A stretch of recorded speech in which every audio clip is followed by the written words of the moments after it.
audibly acceptable audiobooks. Right now, you can get over 100,000 million books through the Karak's audio bookstore. New York Times classics like I Married a Werewolf, Teen Bruisers, What Is This Dark Spot, Why Can't I Pull Off My Own Face, and the classic award-winning self-help book, How to Staple Your Mouth Shut by Here is just a small sample of the audio quality that you can expect. He flicked the hair out of his face, the sweat beading off of it, his weight pressed down on her, his lithe form finding comfort in her curves. There was a sensuous quality to her body he couldn't get enough of. He slipped her bra off smoothly and tossed it onto the hard concrete floor.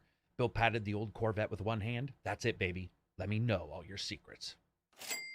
An entire world is waiting for you. Just download them on the go to your Android or that one company that fucking hates headphones, so they remove the port completely. Listen on the go. Pretend you're busy so you don't have to engage with others in society. And that's right, you can do it all from the comfort of your little safety cocoon of sound, you goddamned introverts. It's best if you also don't make eye contact and beat your head like you're cooler than everyone else is. Just $19.99 a month plus taxes and fees and VAT times 2, or our subscription service that's only $19.99 a month plus VATs and fees and service times 2. And allowing our tracking cookies, you can have instant access to all that you desire when it comes to the audio realm. So join Karak's audio and audibly acceptable audiobooks now, for when your eyes are just too fucking lazy to move side to side. And remember, you can't cancel at any time. Karak's audio and audibly acceptable audiobooks. Let's just stop moving as a species, you fatties.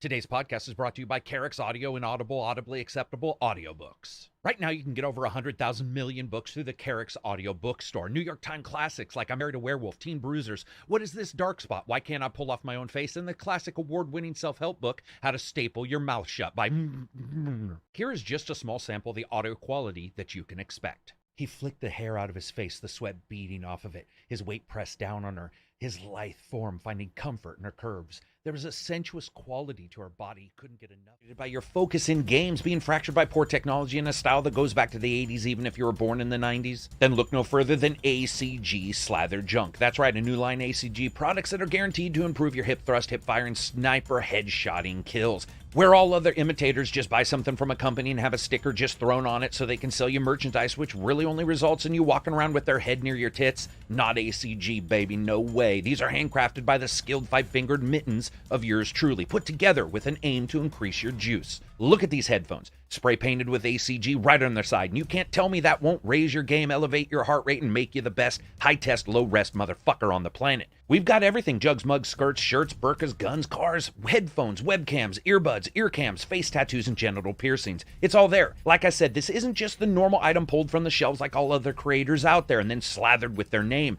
These are made from genuine angel dust, and not the snortable kind, but the kind you get when you grab an angel and wring its body free of its magical powers that slowly dies to light the frozen fires of excellence in all our products. ACG Slathered Junk. I take care of you when no one else will. All the shit total BS, and like all other creators, it's not better than normal marketed brands, but buy my shit, please. In a world where first-person shooters are relegated to been there, done that status, a new contender has arrived. Today we announce Call of Karak 2, the Karakening Limited Unlimited Collector's Ultimate Exclusive We Ran Out of Fancy Shit Names Edition.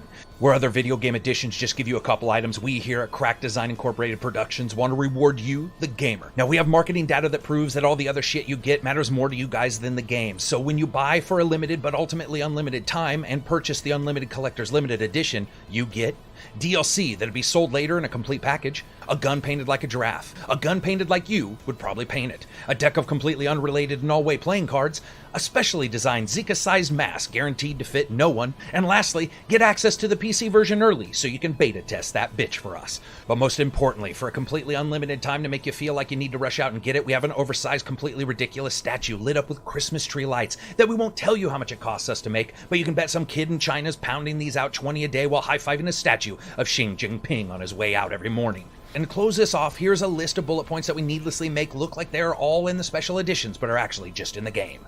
The game. A manual, like that's somehow special. An explanation of the modes right here because it's got numbers in it. It'll make you think there's more going on. And lastly, multiple times where we can use the word epic and massive to make sure that you feel like you're going into a Michael Bay movie. So buy now and join the epic, interconnected, massive, scorching, huge, big word, interactive, open, but really hub world gameplay experience. This is somehow already being claimed as a classic and instant hit and amazing by websites that haven't even fucking played it yet. So join us September never. Disclaimer, also not on early access services because we're shit with promises. And today, a special thanks to our new sponsor. Have you ever wanted to be a part of nerd culture but didn't have the money to jump into the newest graphics cards, expensive figurines, or YouTubers trying to sell you on 3D printing at home where they get a cut? Well, look no further. A company's found the perfect middle ground for people with just enough money to spend, but not enough to do anything useful with. Karak Crate, where you get a new crate of random Karak items every single month. Each month, a different box arrives at your door. Spatulas, used socks, my slightly bent and beat up cheese grater, or a cat. That's right, for only $14.99 per month, twice a month, you get a small crate sent to your house, just absolutely stock full of useless bullshit. Each pack is created to make sure that you get at least 4 rare items as well as 4 items that you won't have any fucking clue what to do with. Now, just some of the amazing things that you can get in your new Karak Crate: a pair of bloody scissors, used facial scrubber, 1/2 of a well-worn jockstrap, and the last ball of lint that my cat coughed up. Ladies and gentlemen, you won't find a better deal for something to make you feel like you're wasting your cash on crap anywhere else. And these items are nice enough to display proudly around your home as a member of the Karak Crate. Each comes with a stand made of genuine bullshit. The same bullshit anyone is trying to prattle to you like you're a rot-lipped gate mouth whenever they want you to pay for a mystery crate filled with useless shit just like this. So again, try Karak Crate. For just $21.99 per month, 4 times a month, each month, twice a month, you can get an amazing crate filled with stuff that you will have no fucking idea what to do with. Karak Crate, where strange comes to you. Are you sick and tired of being sick and tired? Are you frustrated by your focus in games being fractured by poor technology? What's up, everybody? This is Karak with ACG, and I'm here with Abzy, Johnny, Silver, and Reg, the international podcast, best gaming podcast ever. First thing I want to say, thanks to these guys. Second thing I want to say, I'm doing the alert a little bit different, which may not go out to as many people. So if you guys have a chance, I would love for you to go right now to Twitter and Facebook and tell people that you're watching and tell them to come join. Let's just start right now. Are we actually live this time? Like, yeah. This is it? It says we're live. This is it. I'm not doing that entire entry again. So guys, that was pretty low effort. I mean, it's not like that was no effort, and I'll go in even lower next time. I could just, I'd be like, I'd be all, here's us, let's go. No sponsored bullcrap. Somebody else can say that for us. Yeah, there you go. Say that for us. Okay. That's just stupid. People who do that are just like, when you say no sponsored bullcrap, it's like, we don't believe you. We need to get you some sponsors, non-gaming, just some beard stuff, some Audible. Got sponsored by Ubisoft now. Oh yeah. Hey, wait for their game. Hey, don't buy their game. Hey, wait for their game. Sponsored by Ubisoft. They wouldn't say no, dude. They love it when you shit on their game. Yeah, they love it. Well, I don't know if they love it. They thrive on it. They're definitely not against it. So let's jump in. Everybody in the chat, what have you been playing? What have you guys been playing? Feel free. Anybody can go first. Weird West. Weird West? Is that it? Yeah. Yeah, just more Elden Ring, Weird West, Tiny Tina's, and yeah, that's it. Okay. Reg? Well, I mean, naturally Lost Ark, but also Weird West and Tunic. Damn, that's sort of an eclectic mix. What about you, Silver? Still more Elden Ring, bit on Norco, and a bit of a game we'll also talk about called I forgot what it was called, sorry. Let me just look it up. Heaven Dust 2. Yeah, that was Heaven Dust 2. All right, what about you, Johnny? You had to look up what you're playing. Sorry. Yeah, I don't remember the title. Like I have 100 when someone indie titles asks in you my head. how old you are, you're like, wait, let me do the arithmetic. I actually had to do that. I actually had to do that. Yeah, exactly. I had to. Sorry. Yeah. Sorry. I was gonna say I finished Horizon Forbidden West this week. Great game. We can talk about it later. Tiny Tina is what I'm playing now. About 20 hours in, fucking around quite a bit, and really enjoying it so far. They have a couple things that I really liked, like the new spells, and some of the quests are actually kind of fun and lighthearted. The Goblin one, in a refreshing way. I like that one. I like the Smurfs one. I like the Magic Beanstalk segment. Oh, I haven't done that yet. Yeah, I haven't done that yet. No. But we saw it in the trailer or in some of the. So hopefully, I'm not spoiling it for people. But What's up, Miss Bubbles? Thanks for showing up. I appreciate it. We got Tristan Martin, $10 super chat. Johnny be looking like a whole snack. look at that. Well, actually, Goddamn. technically, Johnny ruined the surprise, which is that Tom Cruise will be on this podcast pimping Top Gun There he 2. is. I can't wait to see that movie. Alternatively, we might be having a jam session with a garage band. Yeah, it's one of those two. Whichever one sounds more realistic. Probably the Tom Cruise one. I mean, to be brutally honest, for sure. You could Tom Cruise with his one middle tooth coming in, showing us black magic. I think it'd be awesome. You spoiled it for me. Like, I don't know who it was. If it was you, Karak, that showed me the. It was me. When I showed you his middle tooth. I had never seen that.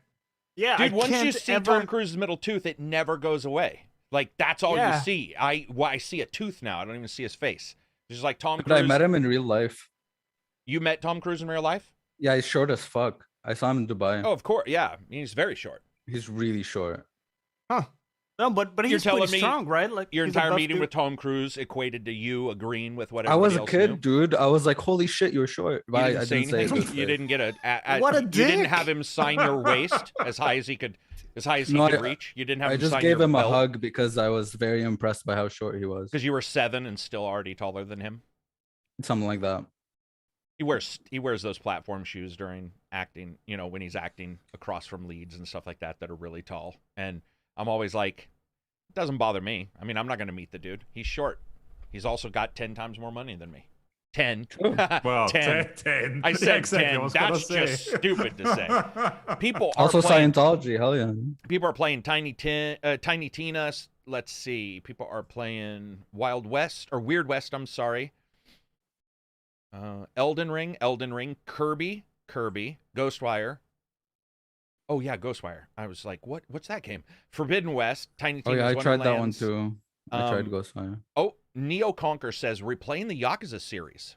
Nice. Very cool. Good Good series shit. to play. Well, that's Yeah, it's a long Perfect. time. See you when the new game comes out. Right? Witch Amazing Queen series. from Destiny 2, Kraken Academy, and I am Setsuna. Yeah, I think I'm pronouncing that right. Okay. Yeah. Some Tunic, some Final Fantasy XIV, whichever number that is. I can't remember. That's 14. 14. 14.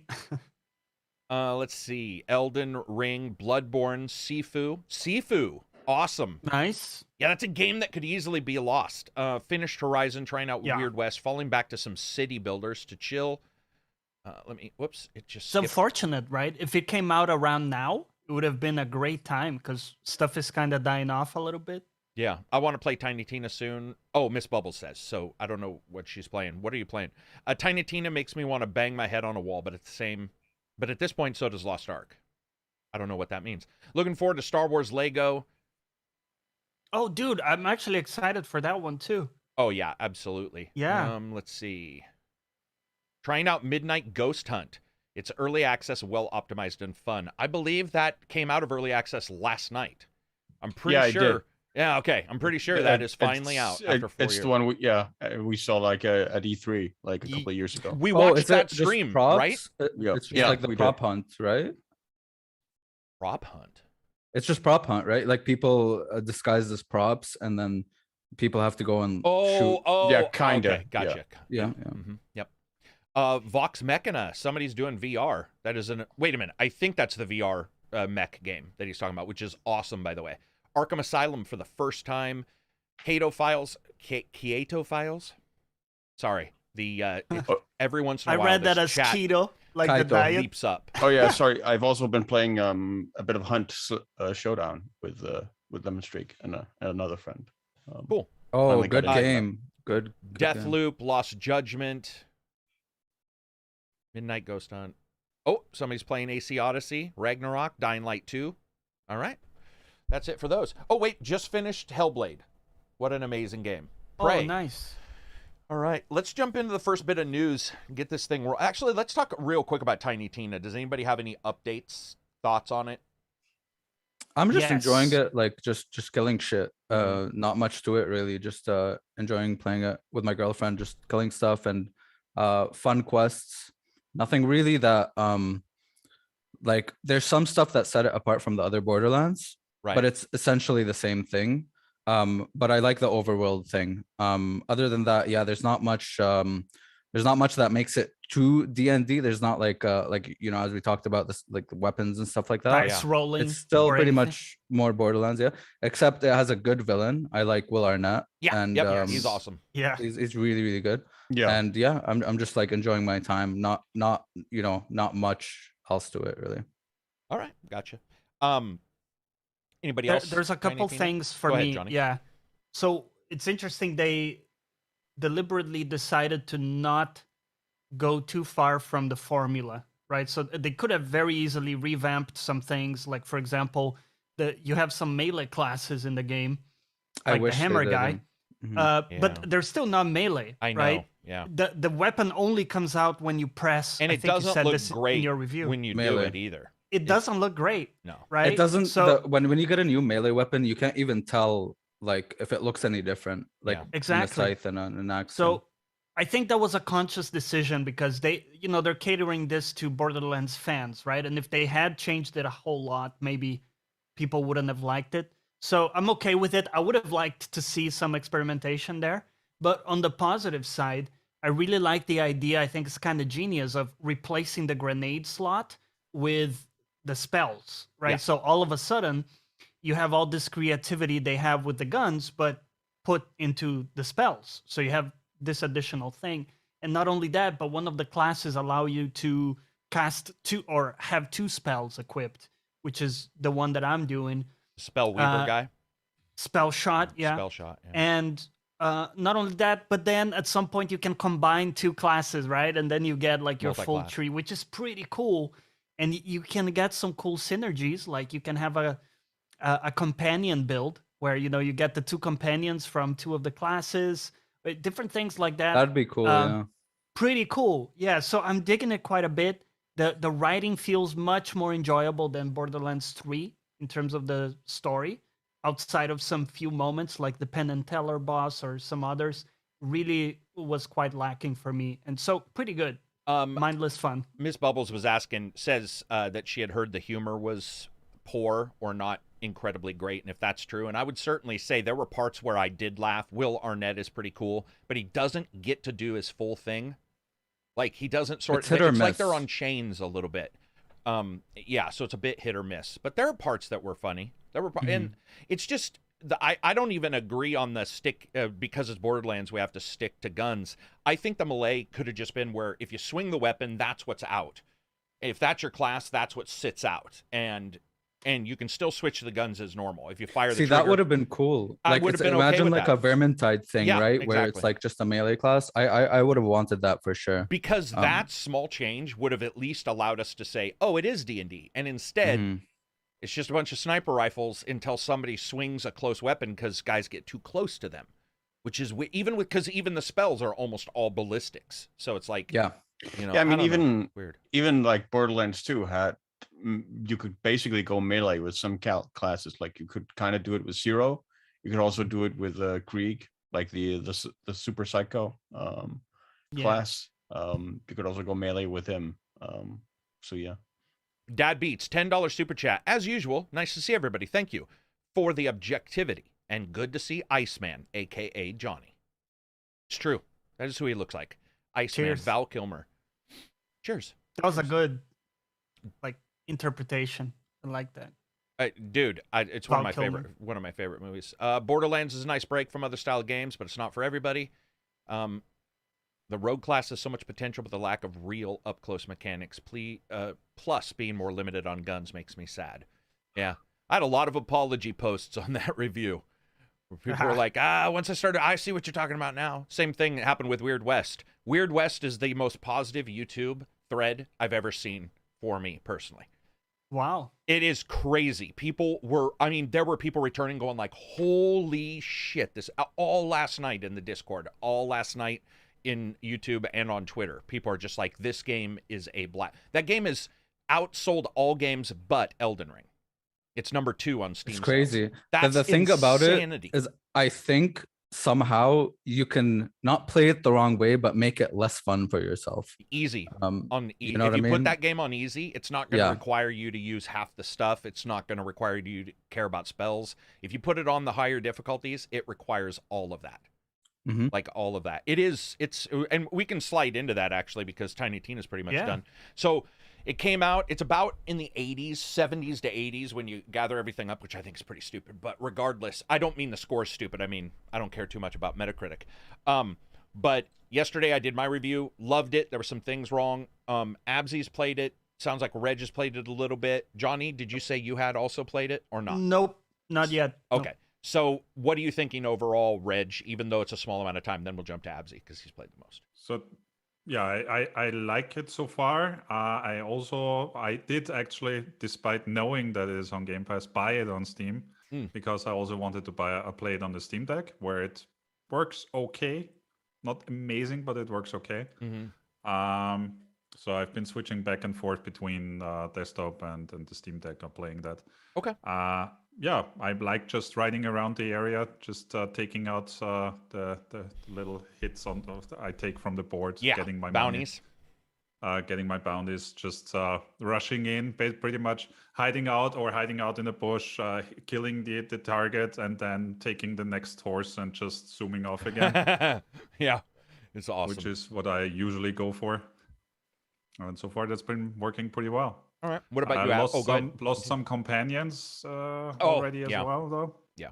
Which is they're worth their money. They're worth their money. I'll just say that. If you pay less for a companion, they're gonna. The return will be less. What about you, Abzi? Okay, so I love immersive sims. Like, it's probably my favorite genre to play, especially on PC. When I heard about this game, I saw. So they talked about it and they're like, okay, this is an immersive sim, but I'm so used to immersive sims being first person, right? So I didn't know what to think about it being top down. But somehow this is the most immersive sim I've ever played, even though it's not first person, even though it's not following the same kind of formula all the others have been. You can interact with so many objects in the world, like pretty much everything. A lot of stuff you think about, you can think to yourself, okay, maybe if I do this, maybe that will happen. Most of the time it would work, which is really fucking cool. I robbed a bank, I did a bunch of shit. I made people angry at me. People have vendettas. There's a bounty on me. And I made some friends too. I think the first thing that really popped out to me when starting the game is the intro. I think it has a really fucking good intro when you first launch the game. The music really, really stands out. It's they combined like dark fantasy with Western with like an electronic twist to it. And it's really fucking cool. Some of these tracks are very, very unique. Another thing that really also popped out is in the dialogue. So in the very beginning of the game, you interrogate someone, right? And I was interrogating that person. And what I haven't really seen in a lot of other games is, so they give you like a couple dialogue options. And the order of them kind of, like, I now know what you're talking about. You know what you're talking about, right? I now know that, it's really fucking cool. It is cool. It's rarely done. It's rarely done. So I chose an option where it was like I broke the dude's finger before like asking him nicely, right? Naturally. And after I broke the dude's finger, the options remained the same. But I tried the other option and he responded with, dude, you already broke my fucking finger. Yeah. And I was like, God damn, like that's actually pretty cool. Like, neat attention to detail. The only thing that, gets on my nerves sometimes, because I'm playing this on very hard, is when motherfucking mutants ambush me and I'm just trying to get back to my hometown.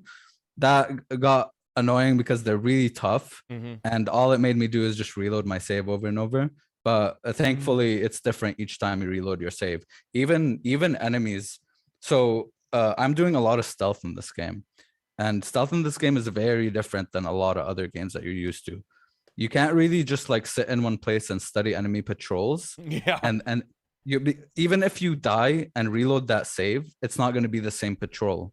It's not going to be the same pattern. So it's very, very difficult in that regard. But you can do things that you can like turn off lanterns and it makes enemies come and turn it back on for you. You can like, lock doors and they figure out how to open it. Or you can like, you cause disturbances. You can do a bunch of shit that kind of, bait enemies. And, I was baiting enemies into one room and like stacked a fucking metric ton of bodies in that one room and just hid them there and locked the door, which was pretty cool. You can do like wacky stuff like that. So stealth in that game has been very, very interesting. Jumping, vaulting, parkouring is really cool too. And jump on top of rooftops, jump from rooftop to rooftop. I infiltrated a bank without anyone seeing me. No safes coming, nothing, and it just felt really fucking good. You can use like ropes to climb down like rooftops and stuff. You can You know, there's a lot of different options there, and it really like, you know, it really lives up to the immersive sim genre, which you know, I'm happy with. Yeah, I mean, like, dude, I got sent some other positive reviews to look at because I usually don't get a chance to watch reviews because I'm working on something, and every one of them, Rigged for Epic did one, which I posted, PC Gamer did one, and another person did one. I apologize, I can't remember, but they were all saying shit that I hadn't even thought of, like legit hadn't thought of. And then last night on Twitter, people were starting to report back stuff they did, and I was like, I played that game for fucking 70 hours. I didn't even realize you could jump on top of buildings for a while.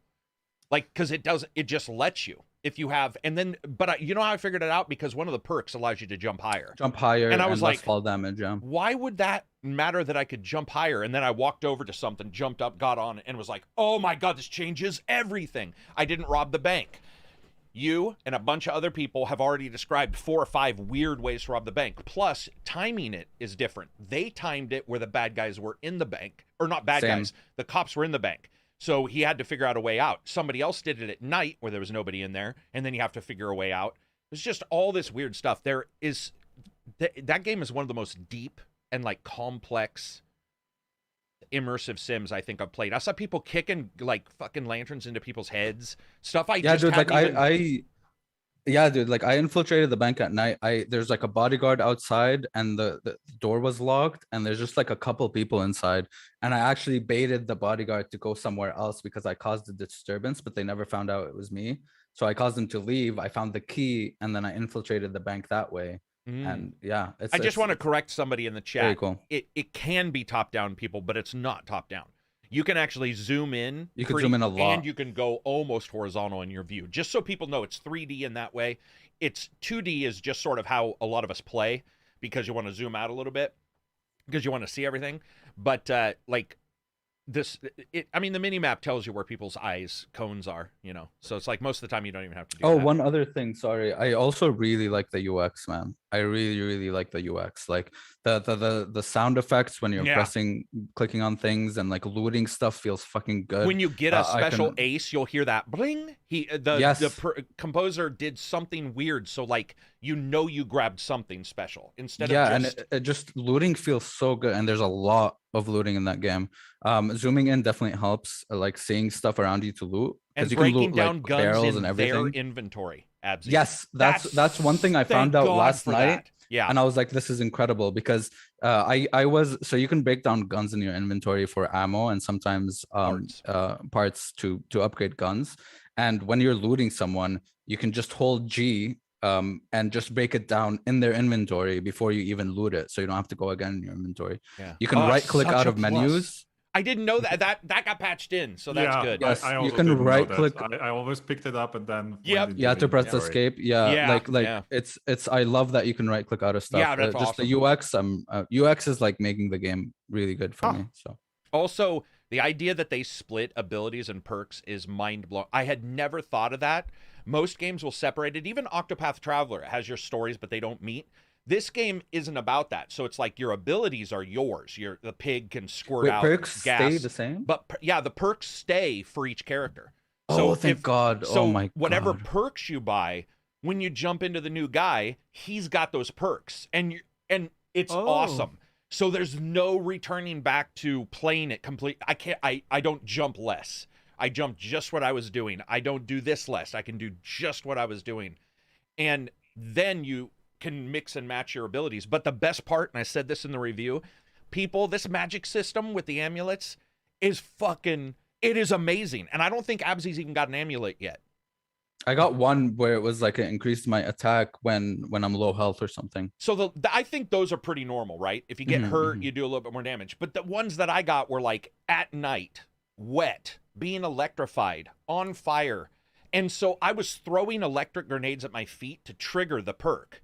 It was it's so beyond belief in what you can do. It's like I couldn't find anybody to electrocute me, so I'm like, fuck, I'll drop it at my feet and see what happens. Oh, dude, speaking of that, one thing I found really cool is there was a door that was blocked and it said it needs electricity to operate. And there was like little things. So I was trying to figure out what to do, but then I remembered I had an ability that made my shots electric, and I just shot the door and it opened. And I was like, and you can use your weapon on it to electrify it to open. Like it's it's exactly what I want in an immersive sim. Same. And you can fucking put your items on dead bodies, come back, the body will be there for a couple days, and then if you don't get it, they'll bury them in the local cemetery, and you can go to the cemetery, dig them up, and get your shit. It's just so fucking ludicrous. It's like that they thought of everything. That took me by surprise, dude. I left like a little box there.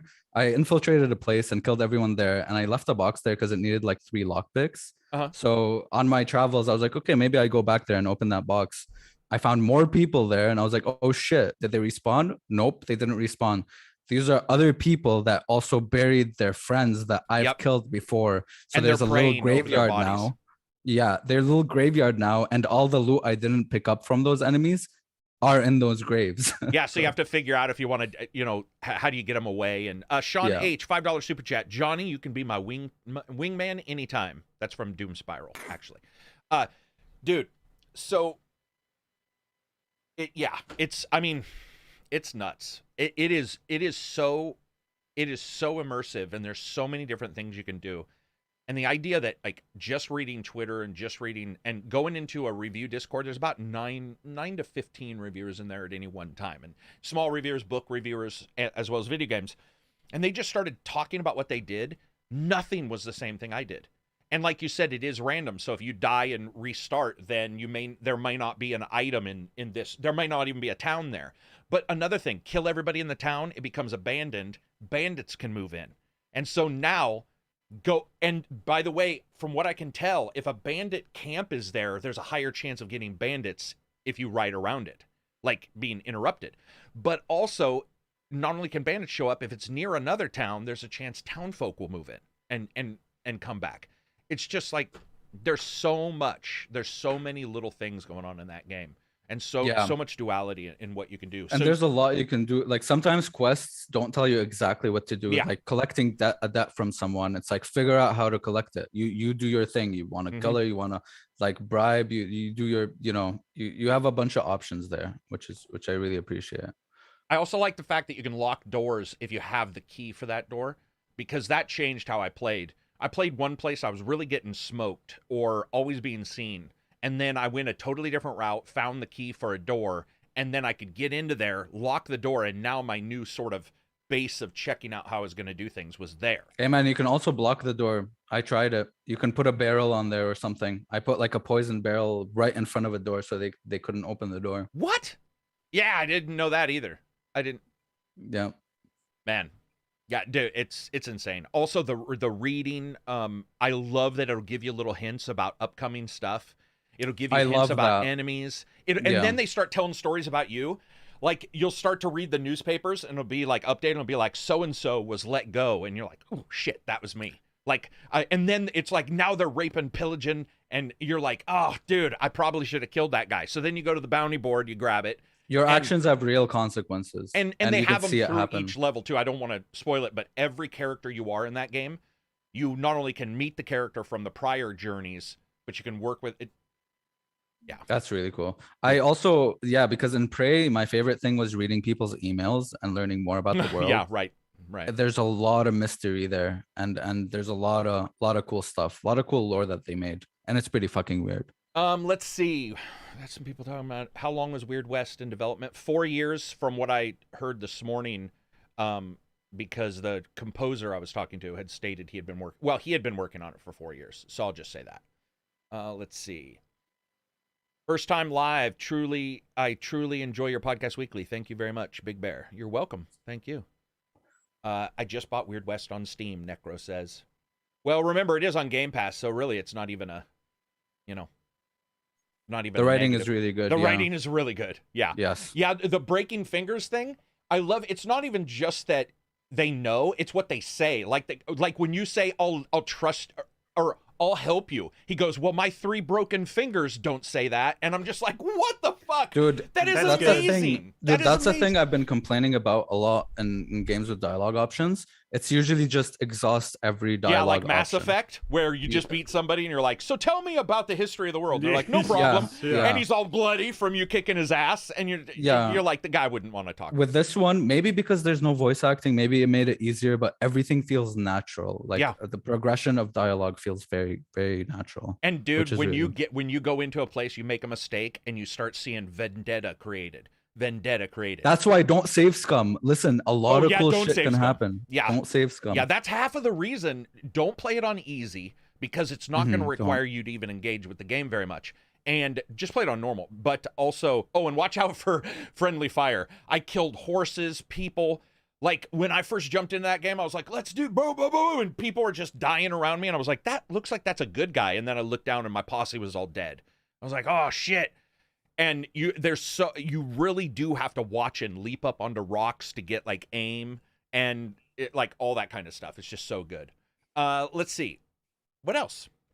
Graphics are okay. They're, rough. Cool art style, but Borderlands it's not, kind of thing. Pretty like grimy. How do you guys feel about the controls? Because this is mostly a mouse game, isn't it? I would say that's the place where. Oh, go ahead, Abzy. Sorry, so it got a little bit getting used to. There seems to be like when you're turning the camera horizontally, sometimes you can't turn it vertically. You kind of have to stop and turn it vertically or something. Oh, damn. So that took a bit to get used to. It seems more like a controller thing, but other than that, it seems like it works very well with mouse. So here's one of the things they have too, Abzy. You're doing mouse and keyboard or gamepad? Mouse and keyboard. So with mouse and keyboard, one of the things they wanted to do is make it so you couldn't just circle around and destroy everybody. So if you have aim on, you can't twist the camera. You're aiming down the sights. If you let go of aim, you can then twist the camera. And they were like, we wanted that so that a person might go around a corner and decide, okay, I'm going to need to pause for a second, twist the camera to look around the corner. I'm not in love with it. I like their idea of it, but I do find that at times I was at an odd angle because I was in such a panic that I had aim crash down. Like I was holding it and I was always ready to aim, and so I couldn't like swivel the camera. I like the idea of it, but it's just that would probably be my big one. And also the fact that it takes into account elevation of your gun. And so if you don't aim your reticle at the enemy, you can shoot in front of you. So, and which might make sense. You may not want to shoot the enemy. You may want to shoot the dynamite you dropped. The problem is if you have explosive shells for the shotgun, make sure you're not aiming wrong, because I killed myself multiple times by whipping out the shotgun being like, you're dead. And I had it lined up, but the cursor was at the tip of my barrel, which means it's just going to blow up right there. I was like, boom. Oh, damn. Well, all right. That's the end of that. Yeah. Yeah, and playing on very hard, like friendly fire is the same damage. I think it normal. Is the same damage as normal. So it's easy to kill friends. Yeah. Did no voice acting make it feel natural? No, but I do like that they take. You guys know the JRPGs where you hit a button, mostly Nintendo, and they'll be like, wah, wah, wah, wah, wah, wah, wah. They have cool ones in this one. Yeah, they did something cool. You can almost hear somebody talking, but it's submerged. It's like they post-processed it to sound like it's under 1,000 feet of water, and it makes it scary or tense. Yeah, it plays well with the atmosphere. And you're like, what the fuck? Yeah, and then they have a narrator who does speak. The narrator does speak a lot. He like updates the chapter, and he'll be like, at least it's not like the one where they just say the first word of the sentence. No. That one triggers me. And unlike Disco Elysium, which loved its long diatribes, and I liked it too, but it was thick like a tome. Sometimes you're like, this game is very short. They know what they're doing. So it's like, if you do get some reading, it's pretty, even the quests are pretty damn quick. And they're blurby, so you don't have to go, okay. Yeah. There's some very interesting philosophical questions there get asked as well. And dude, you haven't played the second character. Wait. Not yet. No. Dude, I don't know if I should like keep doing a lot, because I'm just exploring, I'm doing stuff. I don't know if I should progress the story and get to the second character, or if I should just do my thing. There's a lot of characters in that game. You probably want to. Okay. Wow. Yeah. So if you lose a character, right? Like if they die, posses can die, but your main character, if they die, Your you main have to character, you reload just it. reload. oh, Yeah. got it. Okay, right. Okay. So if you lose a posse, like a member of your party that you hired, you said the skills you unlocked remain. If you so that's not if they die. If you when you go to the next journey, which is another character like a Viking saga kind of thing, they have perks from whatever you bought. Their same Got perks, it. not abilities, because they'll have totally different ones that you do need to buy. yeah. But their perks are the same. Elden Ring syndrome, exactly. Yeah, I'm getting so I'm just like exploring and just doing random shit. Yeah. Yeah, it's awesome, man. Are you guys getting it? Or not you guys, but are you getting it, Silver? Yeah, at some point. Are you waiting for bugs to be fixed, or are you just playing other stuff? Just playing other stuff. Just other things coming along. And Johnny, are you gonna get it? I probably will actually. There's a lull in games now, so I'll probably get a chance to go back to this one in a I week think or you'll love so. it. I honestly do. I think you will. Huh. Dude, the first time I got a posse member killed, and I was like, oh, that sucks. And I wrote off. And then the next day, their brother, like, telegrammed me and was like, he always looked up to you. Could you bury him? And I'm like, oh, fuck. I didn't. He's like 10 miles away. And I, no lie, I was like, I'm trudging back. And I trudged back, found his body, buried it. And then the other one, I got somebody killed, and they're like, you didn't know what the fuck you were doing. If I ever see you, you know, we're going to be enemies. And then a couple turns later, they showed up as a vendetta, like a family vendetta. And that's, you can help a family and still have them hate you because you did something else. And that actually makes sense as opposed to the nemesis Dude, shit I got that in we the saw middle. Oh my god, I wish I could just, I don't want to spoil stuff, but you can get yourself into fucking rabbit. Dude, I got in the middle of like faction wars, like, yeah, so like did from I. two you fucking now don't farms. know what to, yes, the two farms one is awesome. I think I screwed it up, but I didn't. I did it the way I thought I was, but I did something else. That Dude, I didn't think about it. I went and I sniped the fucking leader of the other farm and just bounced. now the family fucking hates me, and these other dudes like want me to do other stuff, and I'm like, dude, like just leave me alone. I just wanna, yeah, it's I don't know, man. It's really good. Reg, do you think you'll play that this weekend? Yes, probably. And with Control, even though you only played it for a little bit of time, did you also notice it was a little wonky, or were you okay with it? I liked it better with mouse and keyboard because I was playing both ways. Okay. Controller on the Steam Deck, mouse keyboard on PC, and I think it's much easier to control with mouse and keyboard. Okay, gotcha. I had heard that as well, that there was something with the control being a little off with the key, which is unusual, I think. My issue with the controller, at least, is like aiming the direction is no problem, but then on top of that, like you said, you also have to...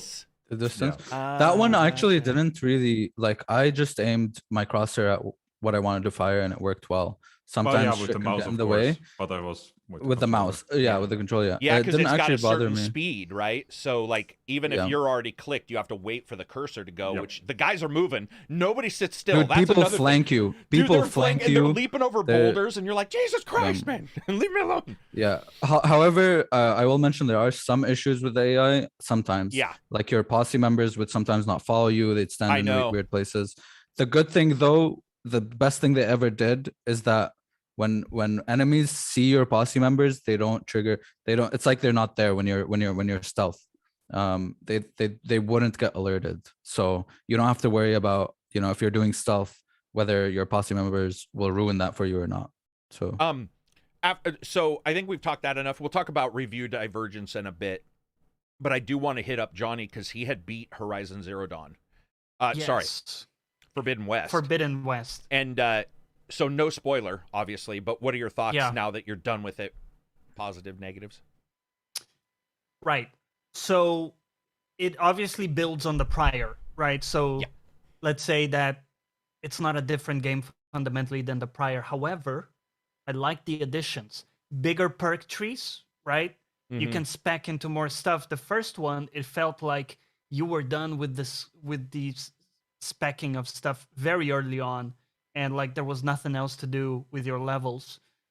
Here, you know, it's much deeper. You can put stuff into different trees. Yeah. And there's a much bigger emphasis in using machines to fight alongside you. Like, that's pretty cool, because all of a sudden you can override these guys, and they have like creative ways where they fight. Dude, the first time I saw one of my dudes I'm not gonna reveal like what exactly, keeping it vague, but they had like explosions, legit. You know, they were fighting with me, and they were like wrecking the fuck out of the other dinos. It was very cool. And then when they killed him, I was like, no, my boy. So a lot of cool little things like that. And another one that I'm not gonna spoil, because this for me was one of the most pleasant surprises in the game. I will just say, one of the machines you can mount in the game, and this is part of the story, is fundamentally different in a way that I don't think any other open world game has done it as well, that type of thing. And it looks like, Karak, you know what I'm talking about. Yeah, I know exactly what you're talking about. Yeah. Let's just stop talking about it, because people will guess if we keep talking about it. But right, it is fundamentally that was one of different. those moments like, holy shit, that works, and that's dope. And so a lot of positives. For me, the story, a little bit heavy on exposition at times, where like a few times, dude, it was like, okay, sit back, and it's 15 minutes of talking to the, right, to the chick, and like exposition. And okay, cool sci-fi turns on the story. But for me, the conclusion didn't really do it, right? It's a bit of a, I don't know if you would call it a cliffhanger, or a bit unresolved, or setting up the next piece of content, whether it's DLC or... It didn't feel like closure like the first game did for me, the end. I have a question for you, Johnny. Oh, sorry. You felt the first game had resolution? Because way the first more game... than this. Okay. Because, that's how it felt that to was me. a significant cliffhanger as well, with silence. Yes. No, that's the problem, is this cliffhanger isn't a cliffhanger. It's a bump hanger. It's barely there. Okay. It's like you could just put your feet on the ground and let go of the cliff. It's really... Right. And that's it. Johnny, anticlimactic, perhaps, Yeah. is what you would say. Yeah. Johnny, did you... So, going from a game like Elden Ring to Horizon, did you play on exploration mode, or did you play on like the guide? Okay, was there like... Did you get like... Was there the thing where you get overloaded by like, okay, you got like 8 cauldrons to do, you got like these outposts, you got these things like... Because you only see them when you open the map, or if you're looking at the compass and stuff like that, right? And for the most part, I was just looking at the world and, well, the marker. So I know Silver, would complain about this, because yes, you do have the most of the time, not all the time, but whether it's like a marker on screen or in your compass, it is there. But I would say it's okay. It's not really exploration in the sense like they give you clues and you have to find, the place, navigating and using the landscape. It is very much like go there. But I would say the HUD is more minimal than a lot of these open world games, which is and you can turn a lot of it off, not all of it, which was really disappointing. But if you do turn all of it off, is there like, can you get clued in from the world building or the dialogue? And the dialogue, most of the time, that there's some where I think it'd be pretty tough. Okay. Yeah, I would agree with that. A lot of the time, you would just have to open the map. Yeah, and then look. Yeah. I don't know about you, Johnny, but like, I still think that's one of the most insanely beautiful, engaging worlds I've ever seen in a video. Oh, dude. When the Las Vegas location, when insane. That shit comes to life. Jungles. Yeah, you probably shouldn't have said I won't say much more about it, because, it's one of those like... But wait, can you gamble? I love gambling in games. I don't do it in real life, so I just do it in games. No, it's not like that. Oh, but that's the thing that crushed me in Tiny Tina. There's no fucking... there's no gamble. Well, I thought you would be able to roll dice, like, Yeah, you don't even roll for strength. Something like that. Yeah. Like, if you have enough strength, you can break that wall or something like that. Yeah, I think with Horizon, I don't know about you, but I certainly feel like I'm okay with the story, because it did do its thing. I certainly feel the end was like, whew. But I think most games are, whew, for the most part, probably because I just don't get that invested. But I just think exploring through that world was well worth it. Because, like, even with Elden Ring, at the end of Elden Ring, I'm like, all right, In fact, I would say Elden Ring's story is sort of podunk. Like, it's not really necessarily... It's very much a Souls... Yeah. And so you have these different things. But that game certainly does love its exposition. You're right. There's some certain times where you're like, man... I heard the dialogue was way too much. I heard there's a lot of dialogue. It's not always. It's just some cutscenes are. And the starting is a little, it's not prologue from Red Dead, but it is certainly Dragolific. It's a bit slow to start. Yeah, it's true. And the opening area is huge. And so I did what I do in Horizon games. I'm like, oh, let's walk around. And it took me 10 hours to leave into the main game. And I was like, oh, shit. Yeah. I thought I was in the main game. Dude, I'm going to sound like an elitist, but I'm loving recently just Elden Ring and Weird West just dropping me in a world and letting me do my thing. All right. I'm used to that now. Yeah. Yeah, for sure. They have the best video game poker in Wild West, too. You don't have to commit hours. Yeah, it's true. The poker game in Weird West is funny. Would you what? say There's poker in Weird West? Not in the way you think. It's a simplified, but it's funny. It's funny. What were you saying, Johnny? Well, I was curious because for me, this is now probably my benchmark for like how good a game can look in this sort of, I guess, photorealistic style, if you would say that. Like for you, do you agree, or would there be another contender in terms? Yeah. No, Forbidden West is ridiculously right? good looking. Yeah. It's not only that, it's that it's interesting looking. It's not just high graphics and some shine here and there, and especially performance mode is pretty shimmery. It's the actual world makeup is ridiculous. The art design. The art and waves on the beach. I'm just like, what is happening? I mean, that game right up until the end and some other stuff that happens, I was just like, there's never a goddamn like let up in some new place, and there's never a let up, which I think some people may find it's going to sound weird. I'm not saying it's too good because that's a dumb thing to say, but I do feel that sometimes you need you don't need a bad looking place, but a barren place, and even the desert looks amazing. Like you go to the desert, they made it interesting. This is fucking awesome. Yeah, so it's definitely they made a weird it interesting. And I'll tell you one last thing: the day-night cycle plays a big role in this. Because locations, including the desert, there's this duality to them. They look very different at night in an interesting way than during the day, especially the Vegas location that we were talking about, Reg, cool. did you beat that? No, you didn't, because you were playing Lost Ark. Do you think you'll return to Forbidden West? It's not really. Really? It's just no pull at all to return to that. Not much, no. Okay. Silver, I love the graphics for sure. It looks super impressive, but gameplay wise, it didn't grab me. I definitely can see that happening. Silver, you own it, right? Did you beat it? No, I don't. No, I don't own a Okay. PlayStation 5. Oh, yeah. Okay, gotcha. Well, wait a minute. That's also on PlayStation 4, though. It is. Yeah. It is.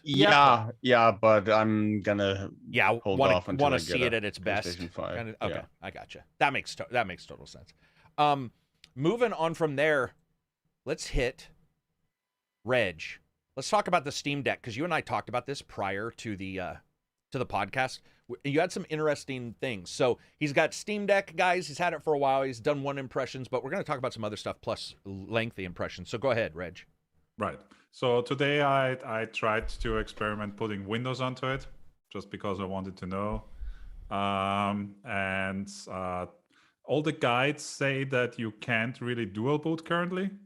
Also, the official information says you can't, but you definitely can. It's just a bit more involved in getting there. Like you have to manually repartition and stuff, so it's not user-friendly at all. Gotcha. Right now to get more than one system running.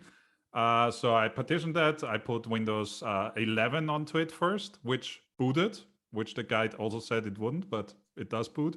But it constantly froze afterwards. So I canceled that plan and then went with Windows 10, which sort of works, but there's still no audio drivers. So every kind of driver is there, but no audio drivers. So you can't use the headphone jack or the speakers in the thing. If you want audio, you have to either use Bluetooth or your own audio USB dongle that then outputs audio. And the one game, big surprise, Lost Ark, that I tried to run would only work in windowed mode. No matter what I set in the game settings, it's always stayed in windowed. No borderless, no full screen. Right. So I canceled that plan and repartitioned again and went back to Linux only for now. I'll revisit this when it's a bit more matured. Yeah. And hopefully it will get there. Apart from that, I've been messing around a lot, mostly with emulators. There's pretty solid setups already, new projects that people created for the Steam Deck, which completely integrates all the games into the Steam UI.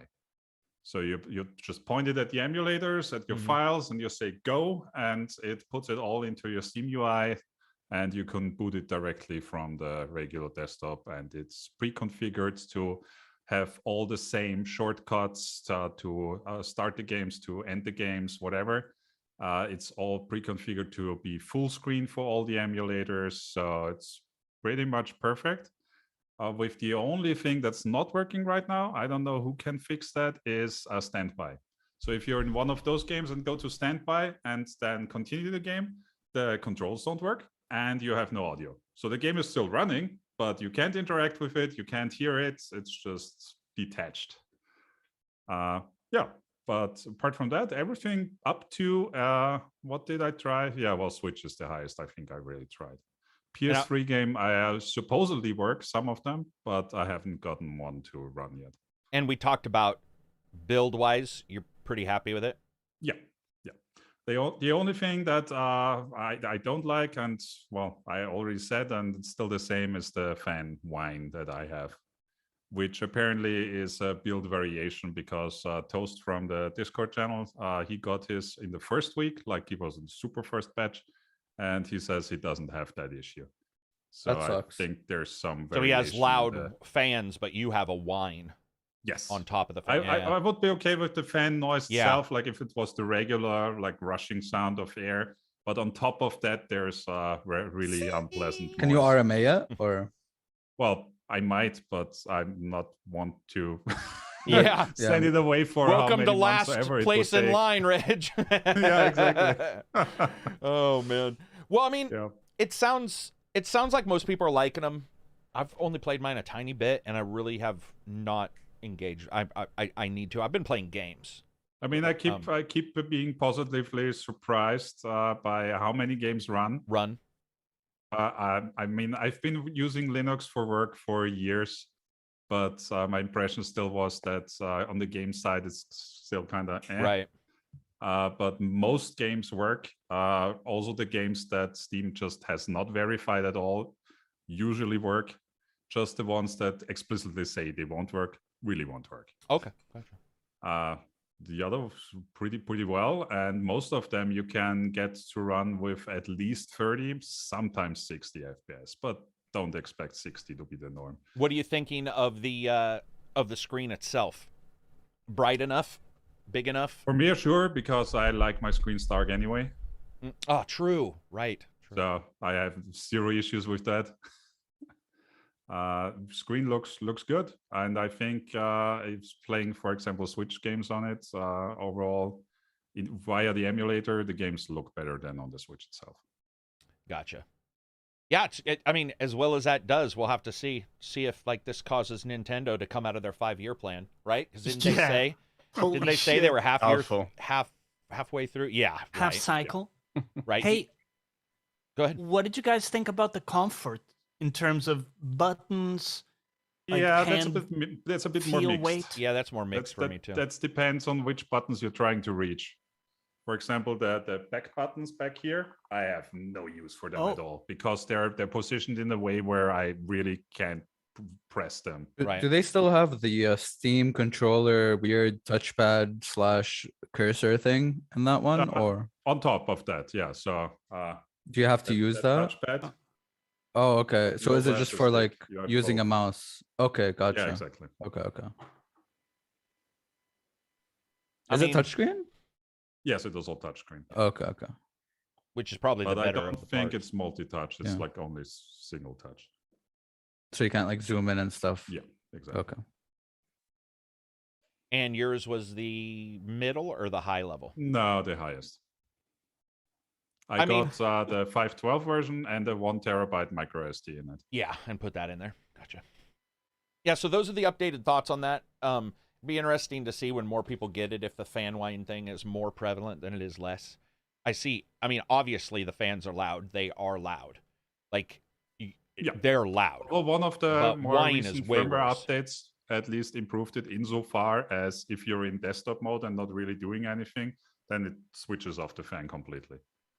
Originally, the firmware I got and I used that's what stayed on all the time. Gotcha. Okay, I'll check that out as well. I mean, in the end, you're paying a premium for something that is a premium, I think, versus the Switch, which you pay pretty much a premium and you're getting something that's a minimum. So here, if you can get it, it's worth it overall. I mean, if that's what you're looking for. I don't know how, I don't consider it portable. I consider it handheld, which is different. It is definitely handheld. It's too chunky to put into anything. You'd have to have carpenter pants or something. Yeah, I mean, you're not throwing. And I mean, the moment I took it out of packaging with the travel case that it comes with, that thing alone is massive. It's massive. That's the thing, is they know it's not portable. It's like it's like Michael Douglas in that old Wall Street movie. When you watch with the 80s, people have the ghetto blasters, which are basically just a tape player with speakers. That's what that Switch is like. It's like I have no issue with the weight. I think the weight is okay using it, playing with it. But if you don't have a backpack or something with you already, it's not portable.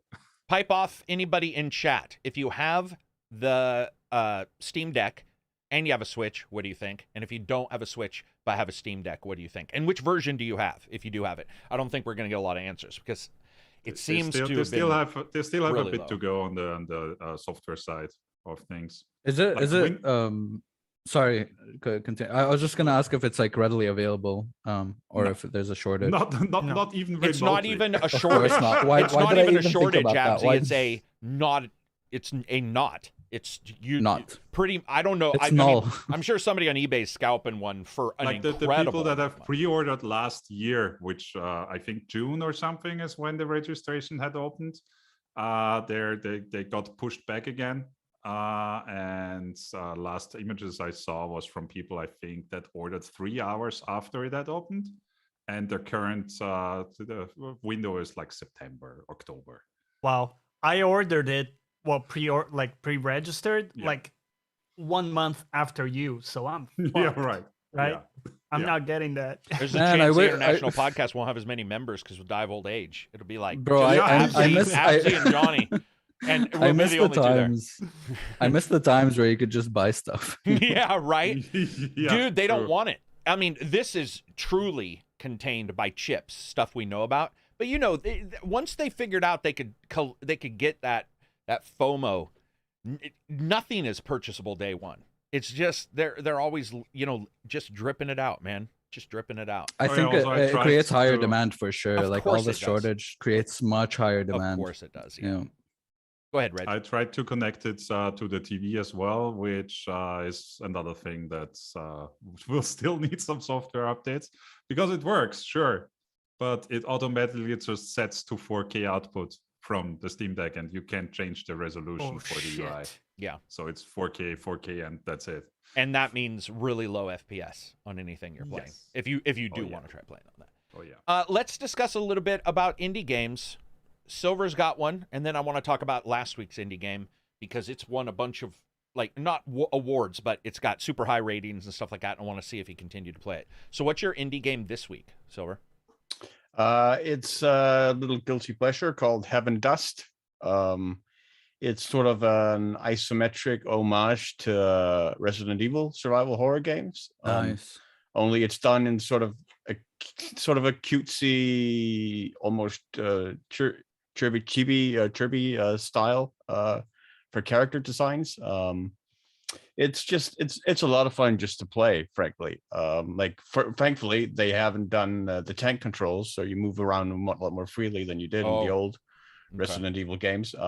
Aiming is still super slow though, but they did make one quality of life change where the longer you stand aiming, your character will lock on to weak points on zombies and stuff. So you lock on to headshots on zombies. So it's worth it. So it's worth standing and aiming until you lock on to a weak point and then can hit a critical shot. That feels really, really satisfying in the game. It plays a lot it has similar appealing functions to old school Resident Evil. It also has some of the same foibles with a similarly restrictive inventory system, like that's like square grid based for items that you then have to sort of combine in puzzles and stuff, like with Resident Evil. It's just it plays well. It looks fairly good. Combat feels fun and satisfying. So yeah, it's just it's been a guilty pleasure that I've sort of been enjoying. Did they lean into like the old Resident Evil style, like nested puzzles and inventory management, or more of the newer Resident Evil? That's cool. Yeah, it's old Resident Evil. Nice. That changes my thoughts on it. Main difference is you like rooms are not separated by like loading screens, so it's all like one map. Gotcha. So it's not that cutscene of you opening a door. No. The you Sega Saturn version of that also makes it a lot more dangerous because zombies are more capable and they of can like get into your chasing after you. And do you have to burn zombies after you kill them, like the old ones? Not to my experience yet. No. Okay. And how much is it? It is. Let me just check. Give me a second. It is $15. $15. That's not bad. How much? And it's available. It's available on Steam and the Switch, and looks to play really, really well on the Switch. I would say I haven't played it there yet, but your other game you mentioned last week, Norco. I got really high reviews, man. I was reading some of the reviews after Saturday this last weekend, and I was like, holy shit, that thing's got some like indie of the year kind of vibes to it, at least from what I've been seeing. Yeah, I mean, sadly, I haven't been able to put much more time into it, as much as I would like, but I've been very, very impressed. I mean, the things that really stand out with that game are firstly, like the sense of place it evokes with like Norco, Louisiana, with the bayou and everything, and then the characters that inhabit that place. It just feels like real people. It feels like believable people. It feels very connected. Like those are definitely, I feel, the strongest elements that I've encountered in the game so far, and it does bring some interesting sort of mechanics to like confrontations and stuff that remind me a little bit of combat in like Undertale, where it's a bit quick time eventy, but in a way that feels somewhat engaging. So I'm looking forward to diving into it more, but unfortunately I haven't had enough time.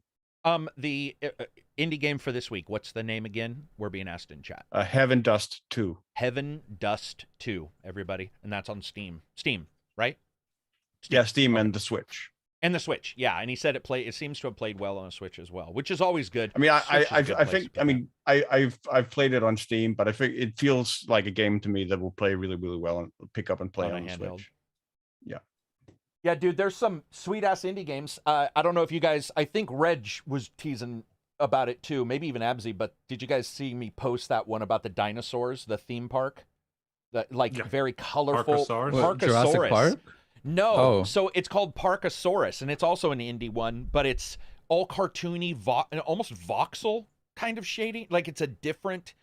Almost like... Yeah, I guess I would say a little rougher, colorful. Very colorful. Yeah. But it's got everything Jurassic Park tried to do. Jurassic Park 2, I enjoyed a lot of it, but I don't know. They sort of lose themselves in if you're going to be scared of dinosaurs, if you're going to shoot them, what you're going to do.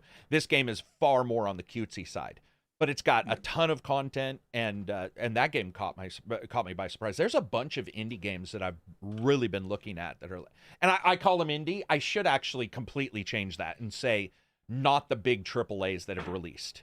Some of these are probably AA. I'm just calling them indie, which is incorrect because some of them aren't.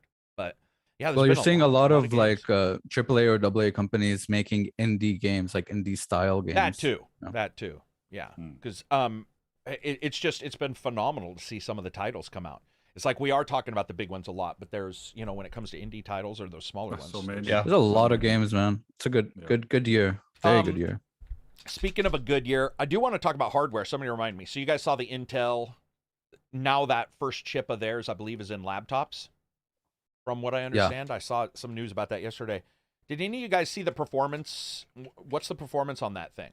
No, I did not. I think it's middling, I haven't right? looked Which is into it. fine, by the way. They weren't aiming for 3090 Ti's, which we'll talk about in a second. But it's cool to have a competitor, man.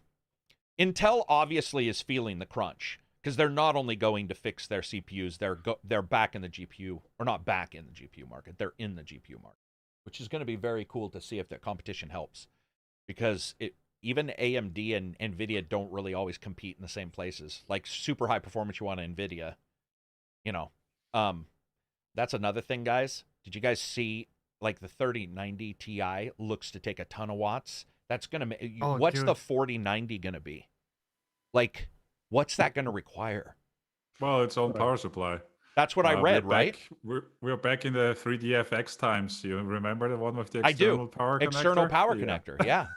I mean, We'll have to. I mean, I can't here, imagine. Dude, Because neither what, can like 3090 needs like 800 or something Okay, stupid? so they say that. I'm at 800, and you know how they're never truly what they say, or most aren't. They get surges. You get yeah, surges that needs more. I've been fine with mine, but they need a lot, and the 4090 looks to need even more. And it's just like, what are we gonna do, dudes? At some point, you can't even plug your computer and your monitors into the same wall unit because you'll blow a breaker. I mean, we are getting to that point. That's not hyperbole. So it'll be very interesting to see exactly how far, you know. Oh, they've been banned in California for energy stuff, I'm assuming, Wild Ones? Because there is that energy thing in America where we're like, if it's not energy compliant in these certain ways, you can't sell some particular things. I didn't know.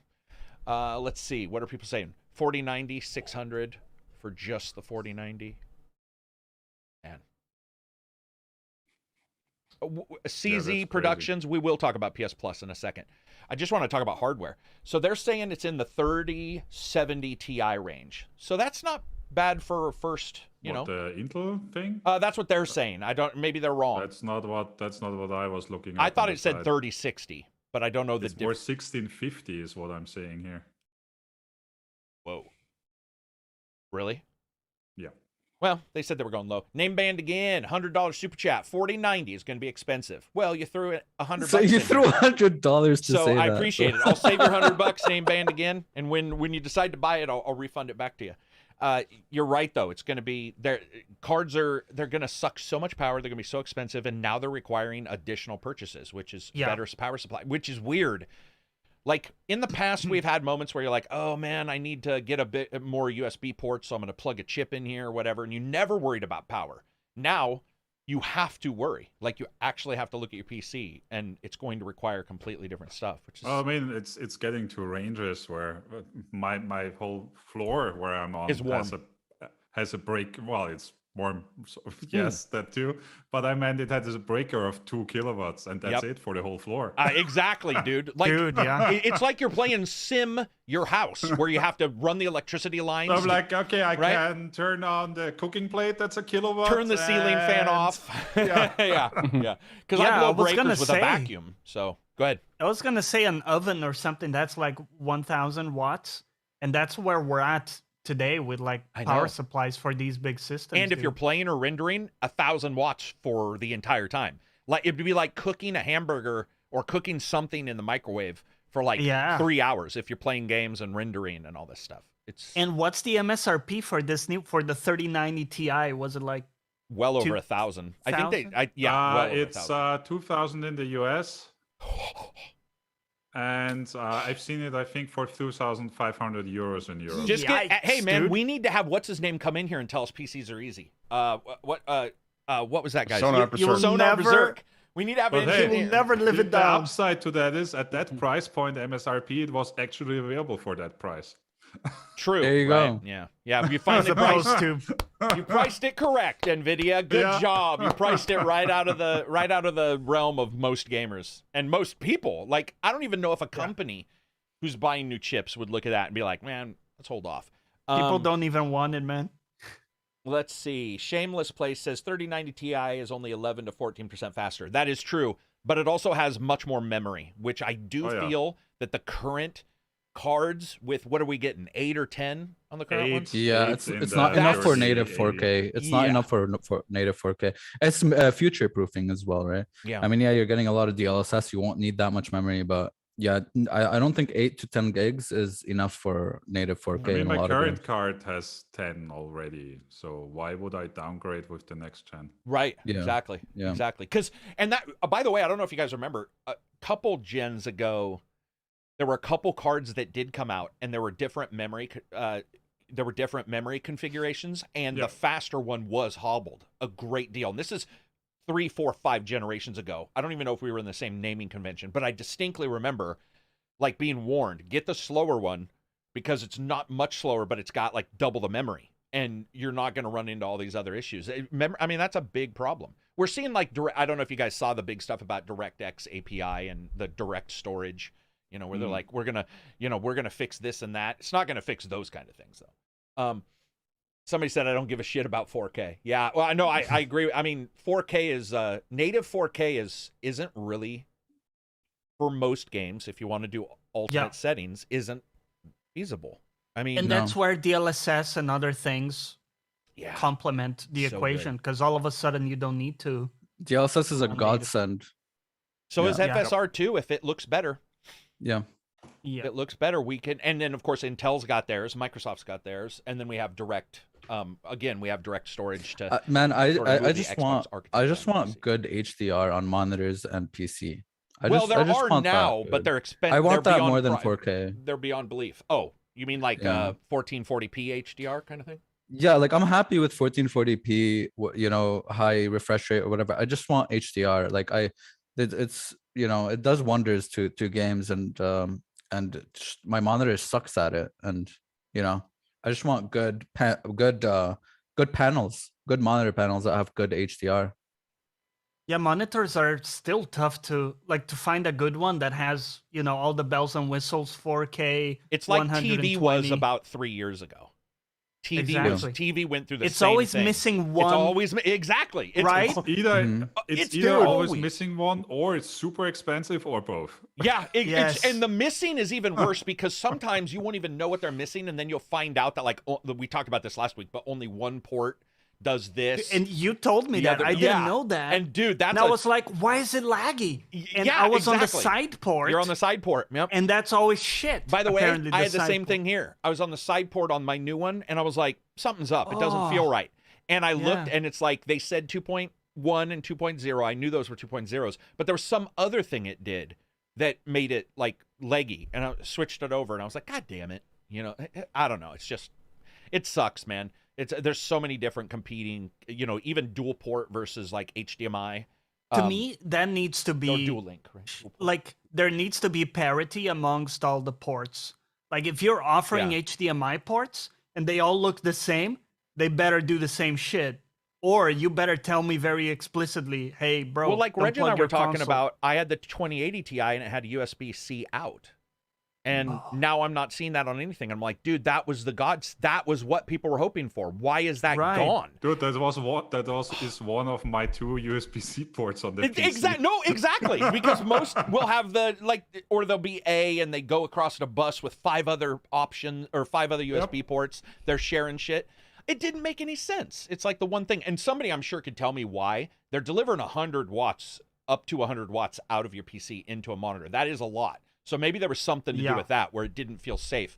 But I did my all my VR helmets went to that port, because it was I knew that was the major port. It was on the video card, blah blah blah. I never had issues, and then I got the 3080 and doesn't even have it.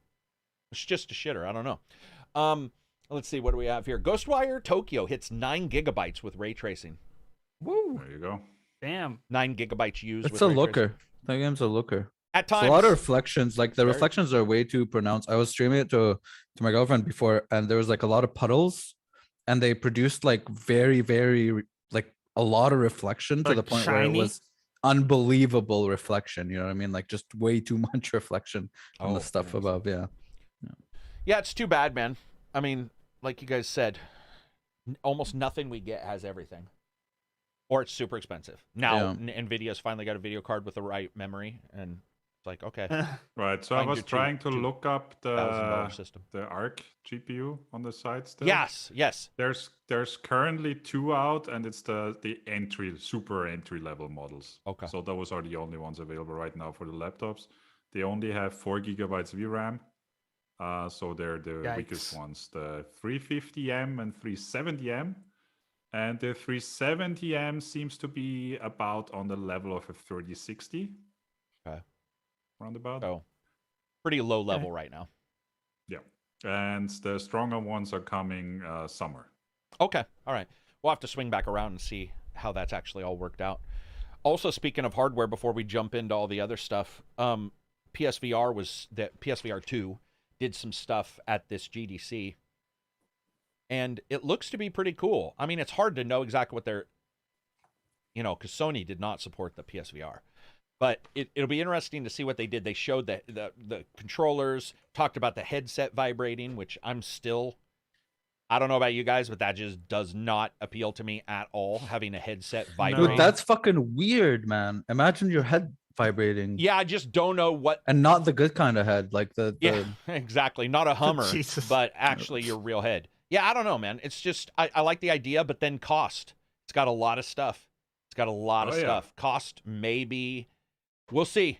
We'll see if there's going to be some serious sticker shock on that. If it's get a second job. And Like do we back know with if the it PS3? requires... Yeah. Sorry, Reg. Do we know if it requires the towers or if It it's does a not. different system? No. That it for me is is a step tethered. forward. Yeah, it's a step Okay. forward in some ways, a step backwards in others. But a step forward in a lot of the tech is a step forward. And Sony knows comfort, I think. I thought the original, it did have vagina nose, where it had the two flaps that just rubbed against your Well, nose. still, it was. That's- I mean, but for it was the more price, it comfortable. was super comfortable. Yeah. And it had a pretty good screen for its price. It wasn't really up to spec. This one is when it comes to its resolution and stuff. We'll have Which to see. probably means that the price won't be. Exactly. Because unless they're subsidizing it themselves, somebody's paying for it. Well, What are we thinking, guys? $500 for this? For the PSVR kit? I think they would be stupid to do 500. If it is 500, Because that's it the wouldn't console. surprise me. I know. Yeah. well, I it is think the it'd be console, like theoretically. 350. Yeah. Yeah, they I'm may gonna try bet on 350, 350, right? To split it, 350. take a loss. Because also, how many are going to be out there? And how many are you going to sell to True. people who have a PS5? Because not even Silver doesn't even have a PS5 yet. So a lot of people I know don't have PS5s yet and want them. So, and Xbox just finally got their it's not first for like a trying. list to Amazon, got their first refresh into Amazon, and PS5 is supposedly coming this week or next week, but it's already And Friday. competing, with the new Quest, right? Which is hugely popular. Yeah. And isn't it like 300? What was the price range for that one? That is not The expensive. I believe it The is. Quest is super cheap. Yeah, the Okay. Quest is super. Yeah. The Quest is super cheap, Well, and also super cheap by comparison with the other headsets. Let's put True. it like that. Got it. but it also has the setup. Ignoring the Facebook thing for a second, when you get in there, it's done well. The Quest, I gotta shout out to them, man. They got voice commands for everything. Everything pops up the way you Makes want. it easy. Oh, dude, it's internally. Just adding a friend is like, The bang. user experience is yeah. It's a step up. It's like that. Nice. And that's one place I will say that they nailed it. Alex from Digital Foundry said console games are already using proprietary upscaling techniques, so 2.1 won't have that much of an impact. I don't know. What? Proprietary That doesn't make any upscaling sense. techniques. Isn't Yeah, DLSS only NVIDIA? Well, But- yeah, and I'm thinking he's talking about FSR, but upscaling has been something for like 3 or 4 gens. We're at a completely different space now. That doesn't make Yeah, any this sense. is AI upscaling. Yeah, well, FSR doesn't use it, but FSR does use different systems that, as far as I know, if they're not using, like, no games are using, like, FSR in the way 2.0 is going to roll out. That's what I'm hearing from devs. If that turns out to be untrue, then we'll find out pretty quick. But if that was true, then you would play like Dying Light and use their version of upscaling, which, by the way, sucked donkey balls.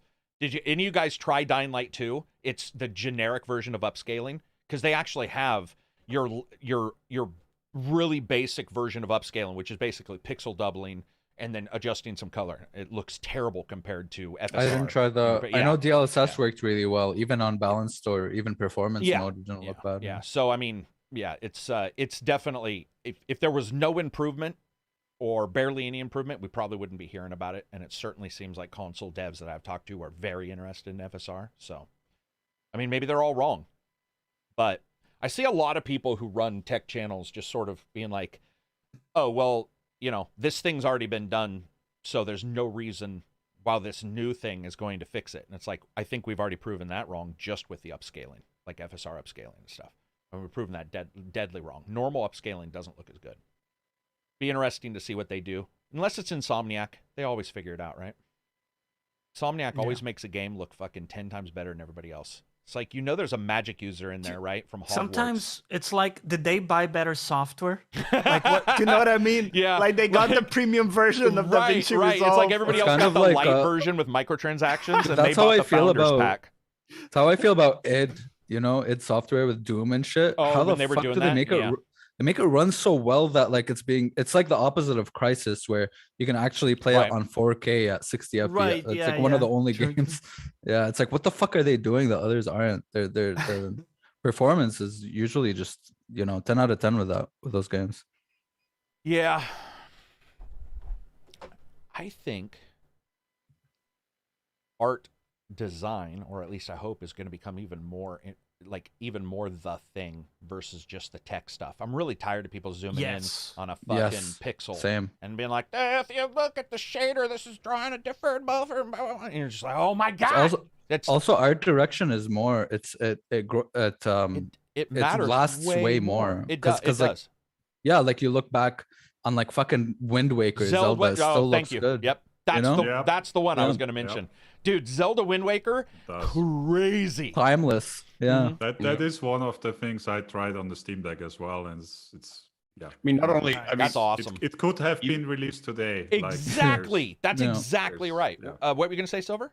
just even like the original Thief the Dark Project, like most game cutscenes from that time have aged terribly. Yeah, but that one hasn't. But the cutscenes for the Dark Project, because of how they were shot, are as good today as they were then. Yep. Really. The only thing you'd have to do is like run a noise filter to clean up some compression artifacts or whatever on there, and they would look. Yeah, dude, it is. It's about that. It's about like figuring out how to make something look timeless. I actually think that's more intelligent. That's why FMV I'm okay with. So like Quantum Break, they did some FMV. They had their TV show. I'm actually okay as long as they have a lot of money to spend because it looks like a movie.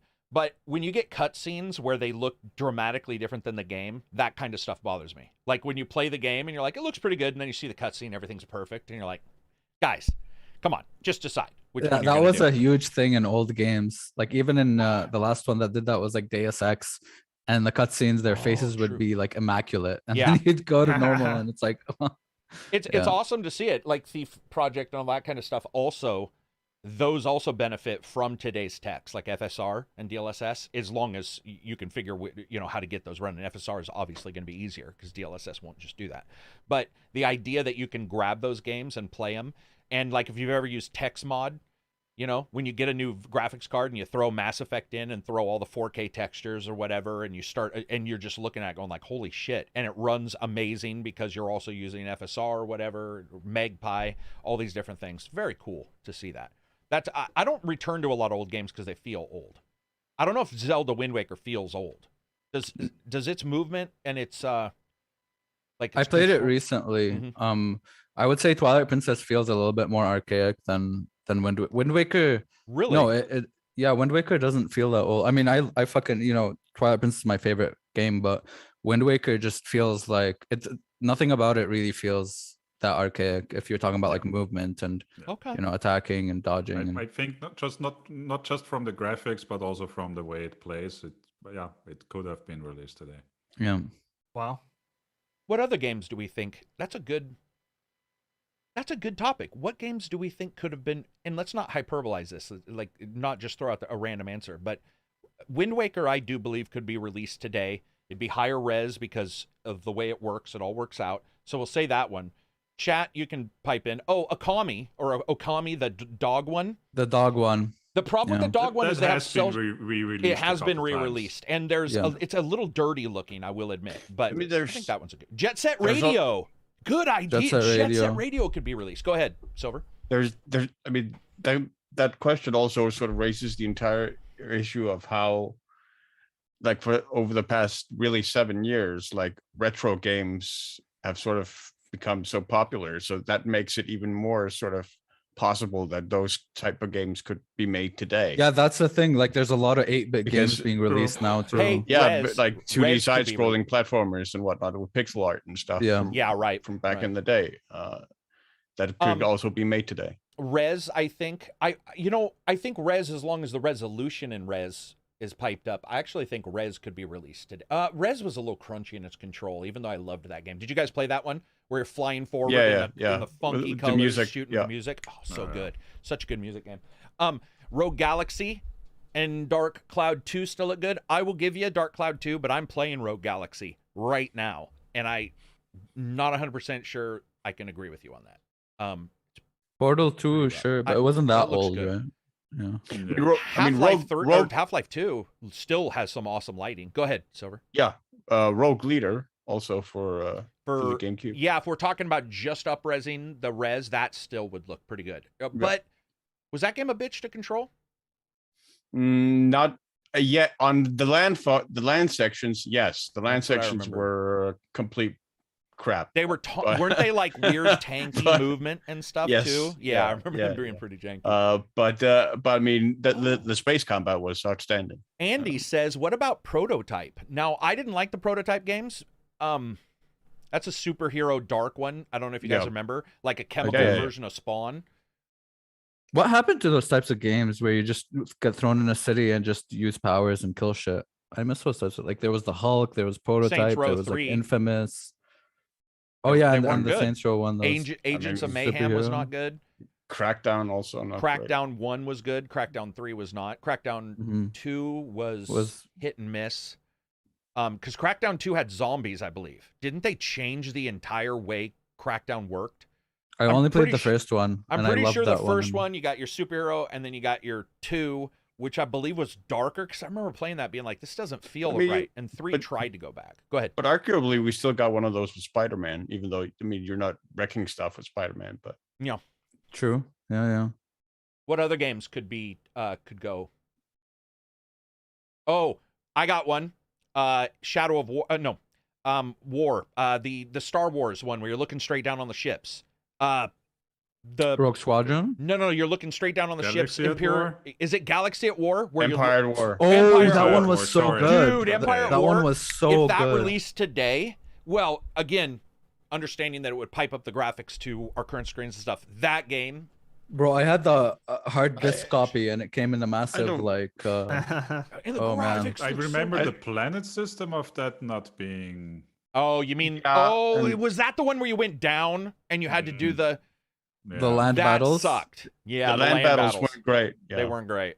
How many games do we do that where we're like, remember blah blah blah, and then somebody mentions an entire facet of the game we've all forgotten because nostalgia's like, let's cut that out. Nostalgia. Because but it was just like it was awesome because the whole like massive campaign, you do air battles and go and take over stuff and then do land battles. But and it's funny how even those good parts, like if you look at them, get like a good critical look, they probably aren't as good as you remember them.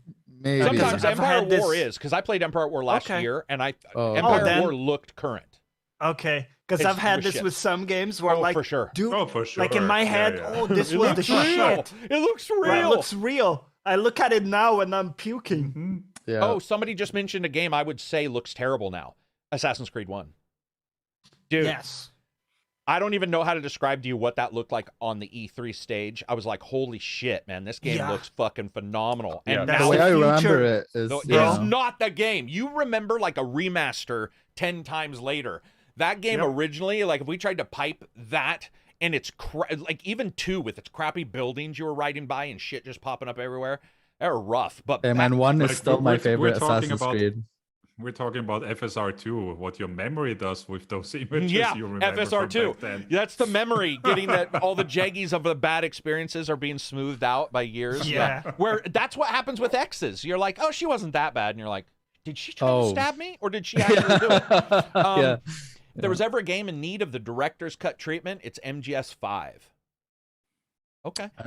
Narnia says Doom 3 on OG Xbox. Doom 3 looked sweet as hell. So I would, yeah. Oh, hey, Zach, I agree with you. He says early AC games glow like what the fuck. He's absolutely right. And he doesn't mean to glow up. He means glow, the bloom. Just like Oblivion. Everybody's got moon face, and you're like, who's shining a light on you? MDK? No, I think MDKs look pretty rough, dude. I tried MDK 1 about 2 years ago. And their models are, you know, that flipper. Hey, what about Mad Dog McCree? It was an FMV game. It was an FMV game. Timeless. Yeah, but it would require some sort of peripheral. But even if it didn't, you'd have to clean that up, because back then, if you see the resolution, they're like FMV game from 5x5 pixels. Yeah. Or 64 and blown up, and you see the blotches everywhere. And but back then we were like, they've got real people in our games.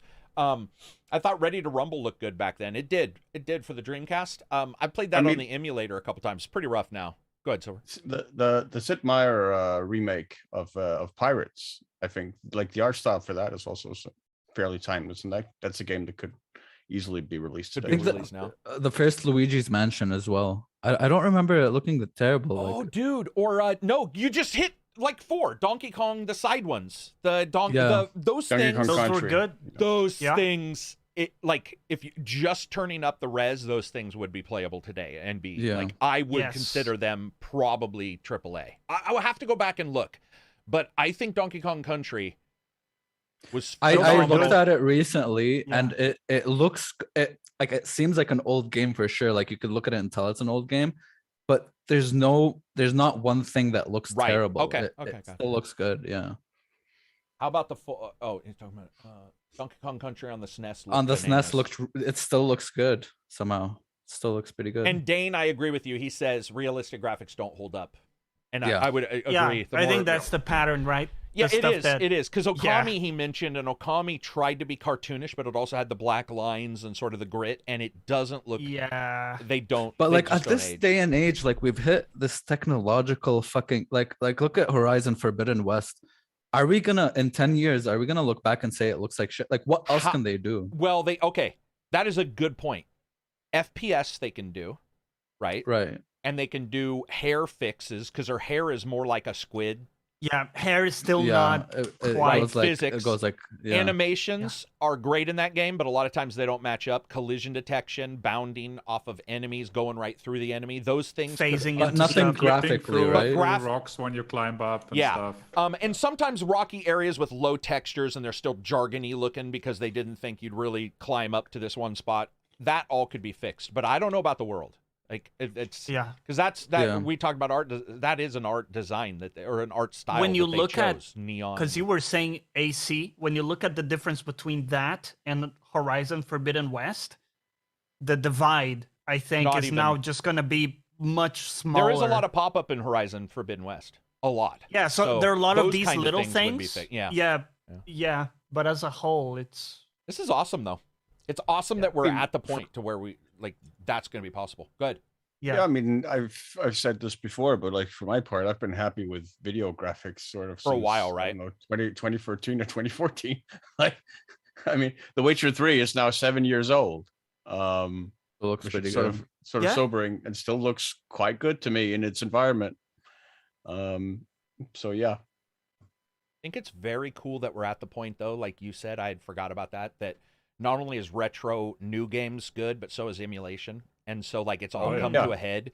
So it's like especially emulation, if you have powerful enough hardware and go back far enough, let's say PS2, you can set that thing to 8 times rendering resolution and you have your remaster.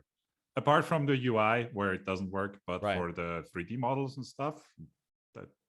Thank you, Virus. Lost Odyssey still holds up. Lost Odyssey is incredible balls. So I would say that game does hold up. I own Lost Odyssey, never getting rid of it. That game is phenomenal. Yeah, but it's just cool because if you like true old games, you can play those now. If you like new games that look old, those are available. That's why whenever anybody says nothing's out or this year was lean, I'm like, dude, not even, man. There's so much there. Yeah. It's ridiculous how, and I'm not even talking about true indie games where we find some gem. I'm saying there's just a lot of this kind of stuff. And that's the best part. There's so many.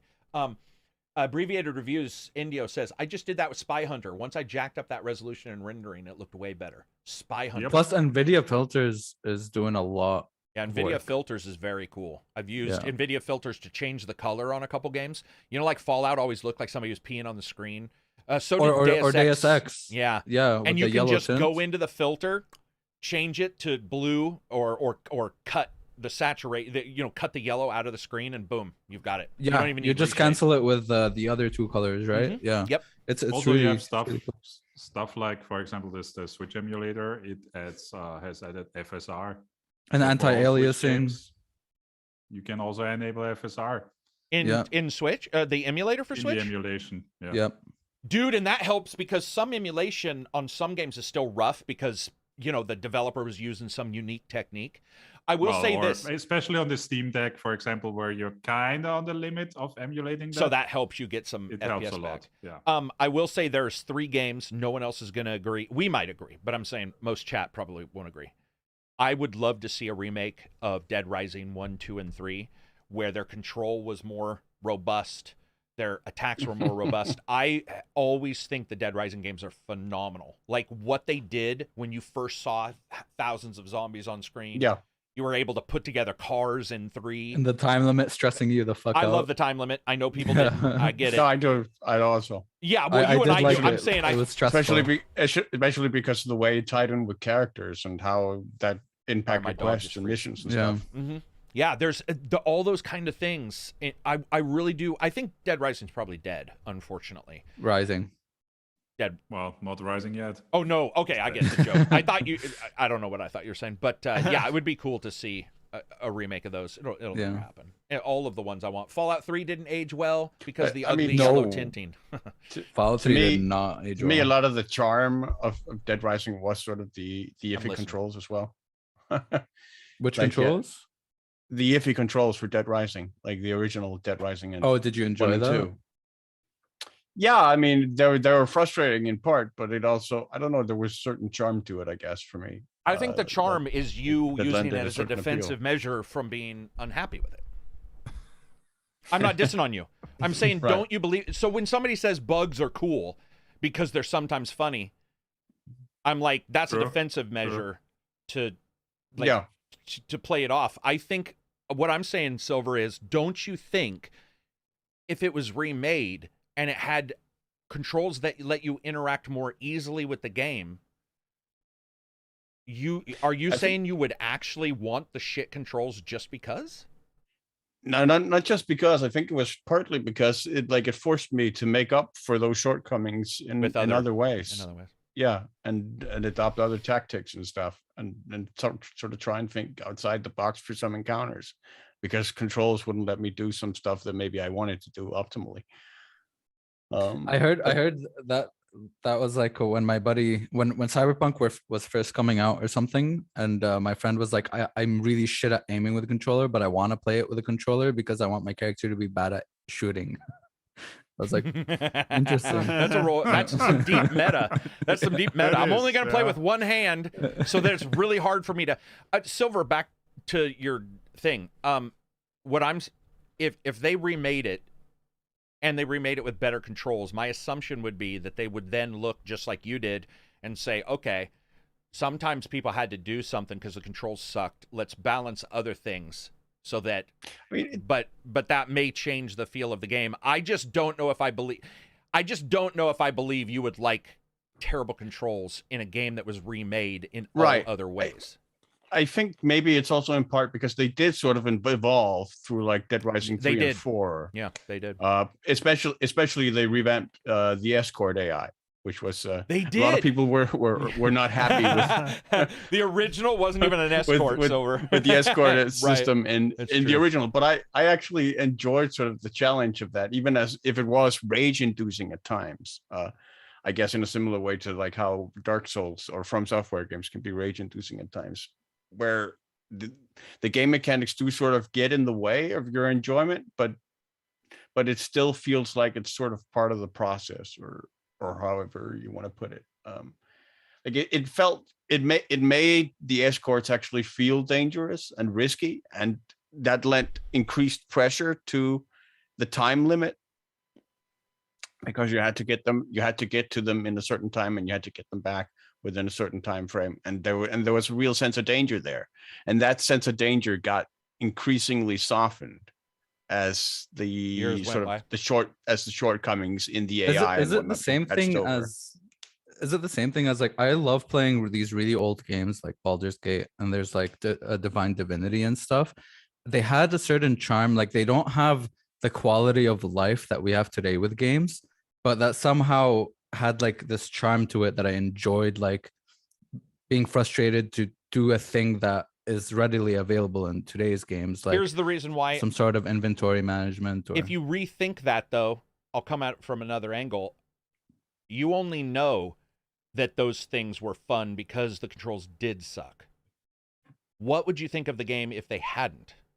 Maybe you like it even more. And so I get that we might look back at these old games like a Baldur's Gate and go like, I enjoy this challenge, but I'm not 100% sure I believe that. No, I get that. That was great. Yeah. I do remember, for example, Space Harrier. And we talk about this all the time. Did you die because of you, or did you die because of the game? Yeah. All I'm saying is the upgrades would, in my envisioning of a remaster, the upgrades would make it that you never had to blame the game. It was you. I guess that's what I'm saying. Mm. And I agree with you guys, because I do know I'm the one who bitched when State of Decay dropped your random guys being able to die. State of Decay 1 went from one of my favorite games ever to not even wanting to play it because they removed that. They patched it out. So I get where you guys are coming from. It's just, I do remember being frustrated. I understand. Ghouls and Ghosts on the Genesis, I love, but I hated the controls. Yeah. And maybe that was the difficulty, because it was considered a very difficult game. I mean, controls had a lot. Same with the old Lion King games and shit, where you just wouldn't latch on. Remember the old Lion King game on the SNES or on the PC and stuff? And sometimes, oh my god, the Disney the platforming. Lion King. I'm sorry. Yes, the platforming was just very, very difficult, because you just had to do janky shit to be able to latch on to some stuff. Yeah. So a lot of the difficulty, I think, in these old games definitely came from just bad controls. And maybe some of their good ideas came from them knowing the control wasn't good, which is what Silver was saying, is that when they start fixing shit, it can feel too smooth. It really can. I think I know a lot of people didn't like Dead Rising. I love Dead Rising 4. I mean, I legitimately like that game a lot. But I know some people, they wanted this or that back. I think it did have timers in it, but they were slightly adjusted, or you could turn them off or on. I can't remember. So I get it. Oh, hey, we got the same with Aladdin. It was Aladdin and Hercules, or TMNT, the one that no one can beat still on the beat 'em up. The original Teenage Mutant Ninja Turtles. The underwater level. God, wasn't there a sewer level in that game where like people with the underwater trying to kill each other because they could? Oh, dude. A Genesis had Jurassic Park was also very hard. Go ahead. Sorry. Michael Ryan brought up one of my favorite games, is sort of a timeless one, which is Mirror's Edge, the original. I think is another game that could easily be released. That could be released. And guess what that game's known for, though, Silver? Excellent movement. Yeah, movement. Yeah. And what if it hadn't? No one would know what Mirror's Edge was. Imagine if the control on that was like Dead Rising or something. You'd be like, fuck you, man. I'm never playing this. Dude, don't you guys think that Mirror's Edge pretty much made Dying Light? I mean, without Mirror's Edge, would Dying Light? It was inspired on that, right? I mean, not only that, but I mean, the controls, like the using the bumper for the jump button, that's from Mirror's Edge. There were a lot of parkour games. I remember random parkour games on PS2, and there was a lot, but none of them were ever first person until Dying Light, or until Mirror's Edge came out. Yeah, it's good to remember that some of these games were awesome, probably because of shit graphics or not shit graphics, but shit control. 4 directions, northeast, south, and west. There was no diagonal. They didn't even have a diagonal on there. You're just like, screw the diagonal. Yeah. I mean, not only that, but like the real games of old, you could only move from left to right. You couldn't even move from right to left. Holy shit! Oh my god, there are a couple games like that. The old NES games. That's old NES or Commodore 64. Like Super Mario Brothers. You can't move right to left in that game. That is so weird to think about that. That is so weird. Speaking of things getting better, Abzy is doing the update list. While you do that, I'm gonna get a pop. So these are games so that people know what they are. Explain it so people know. These are games that got updates. Yeah, that's pretty much it. Good, yeah. So there's Dead Cells. Dead Cells is a roguelike. Pretty cool roguelike, 2D. Got a free DLC. It's Sorry, pretty much like you said pretty cool? It's you an mean amazing, Thank you. It was birthed like to be one of the best roguelikes ever made in the history of the world.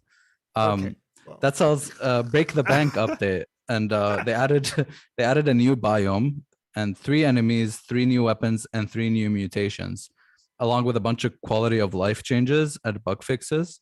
And they have more updates and DLC coming, so it's good to see that game is still being free worked update. upon. Free update, yeah, free new biome, free.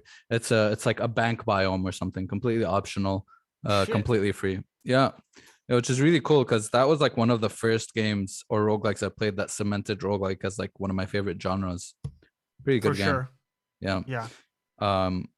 Forza Horizon 5 got an update, got a bunch of stability and performance improvements, a bunch of quality of life, bug fixes. They retuned dirty air aerodynamic effects. There's a new progression system in multiplayer that involves like badges or something like that. And an event lab update where it lets you, in event lab, I think you can make your own tracks and maps and stuff. And it added the option to manipulate gravity. So you can have wacky tracks with low gravity or something if you want. That could be cool. That would, maybe in certain areas in the track, it's like low gravity. I don't know. But it would be bro, cool. what's dirty air? Is that some like fart metaphor? I guess so. I don't know. It's when you have like a race car, for instance, pressing through like the air, the air currents behind it get unstable, so you can't. It's more difficult to like stay stable immediately behind another race car. Yeah, so it's cool they retuned that. Which game? That's in the game. I didn't know that was Forza Horizon 5. Got a new update. Yeah. Scarlet Nexus added a very easy mode, if you want that, and cosmetics from Tales of Arise, because they're both Bandai Namco. So the Ascent got more bug fixes, much needed, because that game is great, but it had a lot of bugs. And everyone's favorite game, The Avengers, got a new mission chain to guide players more easily by they abandoned old mission. They literally deleted like 10 missions and added a new mission chain to easily guide players through it. So, I don't think anyone's playing that game. But is it that they deleted the old ones or that they incorporated them into the I think they incorporated it, but they must have deleted some sort of content or some sort of right. Okay. Because they were like 10 missions condensed into like one mission. Or did they vault it? They vaulted. They vaulted and sunsetted the. I thought we were going to talk about what happened yesterday, which is that they've introduced a new bug with this patch, and the only way to fix it, delete your progress. Really? Oh yeah. They called it the Avengers fix for the Avengers. They were like, only the Avengers can make a patch worse than the Avengers when it starts out, and they did. Yeah. Nice. Avengers should be updated so it gets deleted from your system. Funny. And of course, the best game to have ever graced this earth, a classic, you may call it, a trendsetter, a game that gave birth to a new genre, the best game in the world. The fuck was it called? Death Stranding. He didn't even know what it was called. That's how much we know he's lying. got a thing. It got the director's cut came out on PC yesterday. True. Oh. Yeah. And just so everybody knows, Weird West is overselling it. Yes, Upgrade for Weird 10 West bucks is is actually available. Is it upgrade for $10 for Death Stranding? Yeah. That's not bad. Yeah. Wait, Yes. so Weird West is overselling it? Yeah, and it's even Weird being West on is Game number Pass? 2. Number 2 on Steam. Holy shit. It was last time I checked. Three or four times. Number 3 now, I believe. Number 3 now. Yeah. Who Dude, went they above haven't. Yeah. Who went above it? Do you know? Lego Star Wars. Oh, well that okay. Yeah. So I do know that they internally were like they're very happy. Dude, they haven't even like really advertised it coming. No, to we Game talked Pass about that this much. a couple weeks ago, right? Yeah, they haven't. Yeah. I mean, they. In fact, the joke yesterday was, "Is it on Game Pass?" Because no one knew. I didn't, dude. I kept forgetting that was coming on Game Pass. Like 10 times. Yeah. It's not only it's got very high reviews, which I don't usually care about Steam. It's got very high reviews, and the guy posted that it was outselling everything but Elden Ring, which is hard. And then Lego makes sense because Lego's coming out here in just a couple days, Monday or Tuesday. That's one I'm for. excited for that because that has full co-op, doesn't it? Like it's got full everything. I can't talk about it, but it's I think that when you look at Lego games, it's easy to bitch. It's easy for people who are like, I'm too cool, motherfuckers, to talk about a Lego game. But I got to tell you, as somebody who isn't like that, the Lego games have always impressed me. Many of them have. I think Town is one of the best ones, or Lego City is one of the best games. I mean, that game is legit. True. And not bound by an IP. Not bound by an IP, exactly. But this one, I think being bound to all Star Wars is probably going to be a huge hit, and all the stuff you can do. I think it's sort of a dream come true for. So is it just all the Star Wars Thanks, movies? You just go through all the movies from one to the end. Yeah.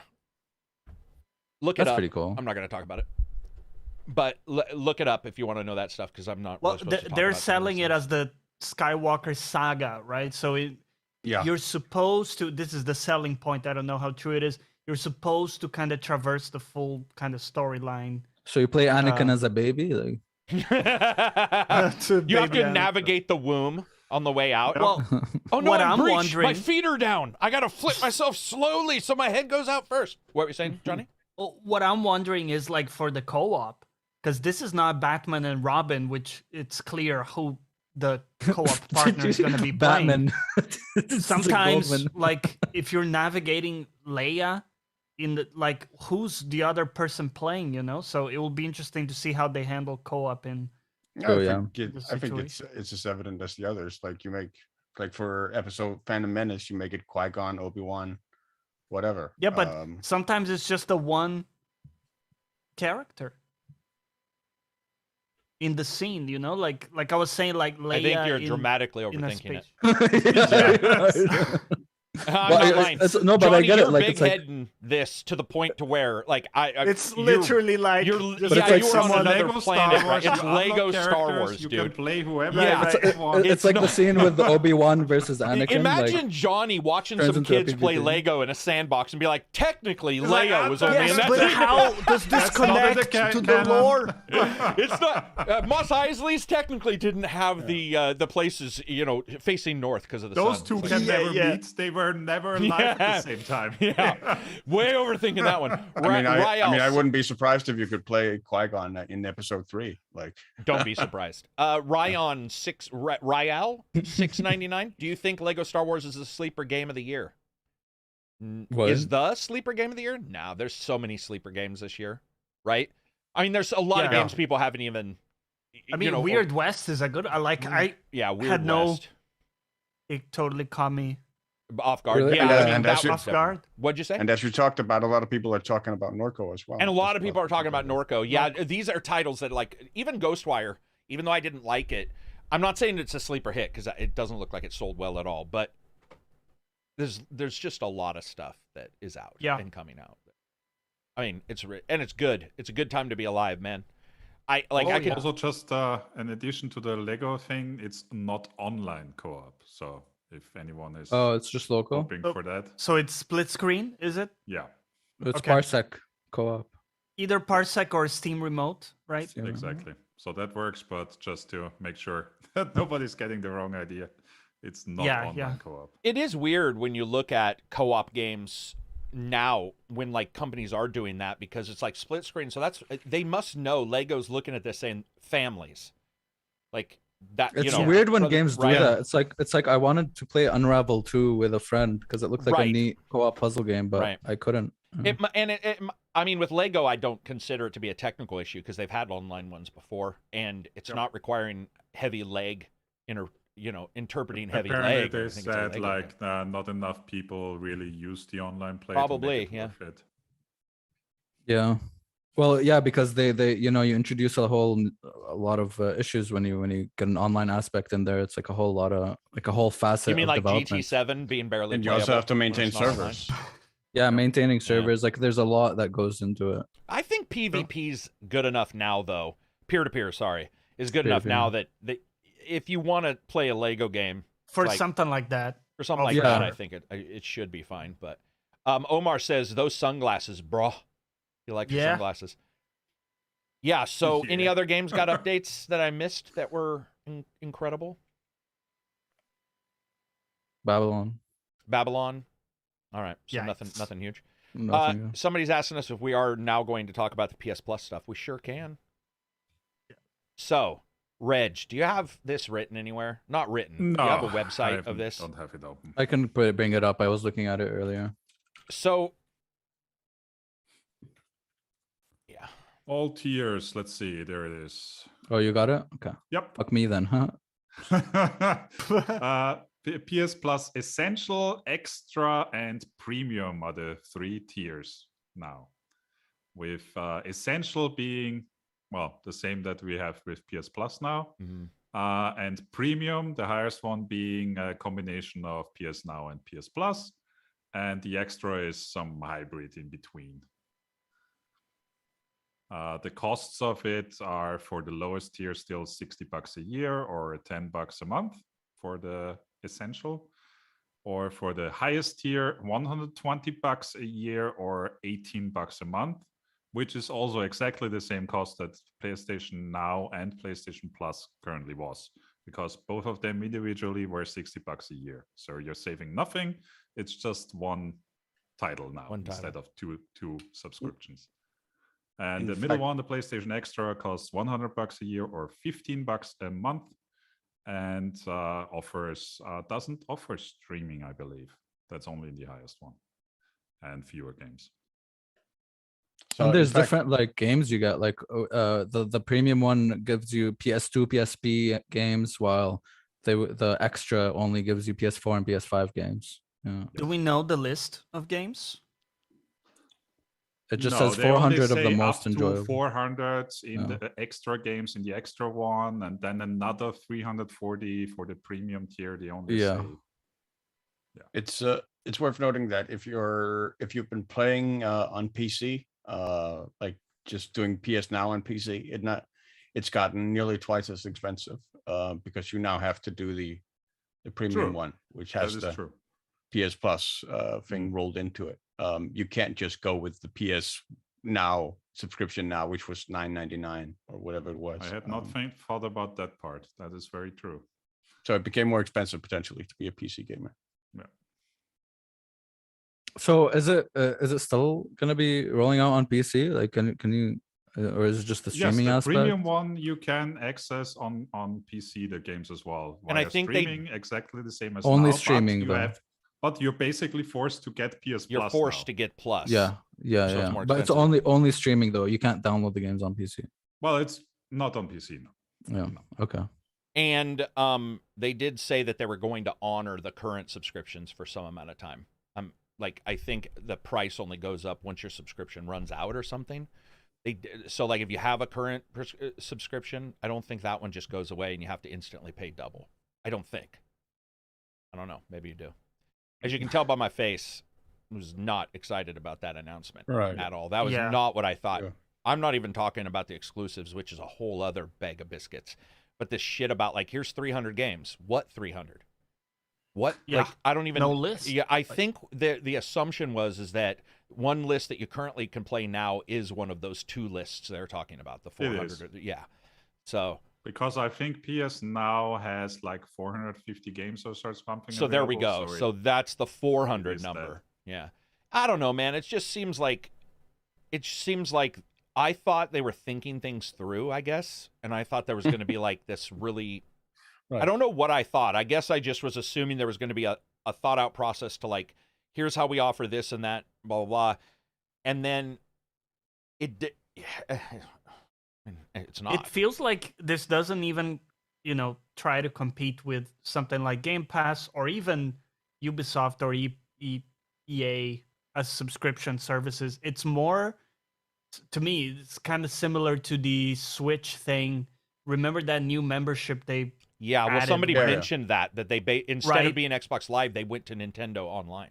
And you get the retro games, which, by the way, I mean, there is one, Crisis Core, that one like Final Fantasy game on the PSP, that I didn't get to play. I'd like to play that, so maybe I'll pick up 1 month of that. But again, we don't have the list of games, so I don't know, right? Plus all this tier shit, like I don't know about you, really confusing. Yeah, and it's just people are gonna buy the most expensive one.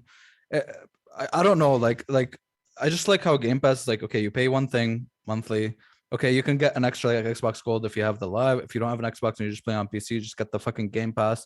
Boom, there's all our games. It's just simpler, and it's just not asking for a lot. It's not. I don't know about these tiered systems. It just Well, Xbox has the Ultimate, and then the. Yeah, but that usually means you're getting Xbox Gold with it, right? That's all that means, Johnny, is you're still getting the basic, I believe. So you only have 2 on Xbox, don't you? Yeah, you have Game Pass, and then you have the one that comes with Xbox. Don't you still Gold. have like Game Pass versus Game Pass PC, and Ultimate gets you both? Yeah, if you want it on PC, Game you have Pass to get PC the Ultimate. is separate. Yeah. Yeah.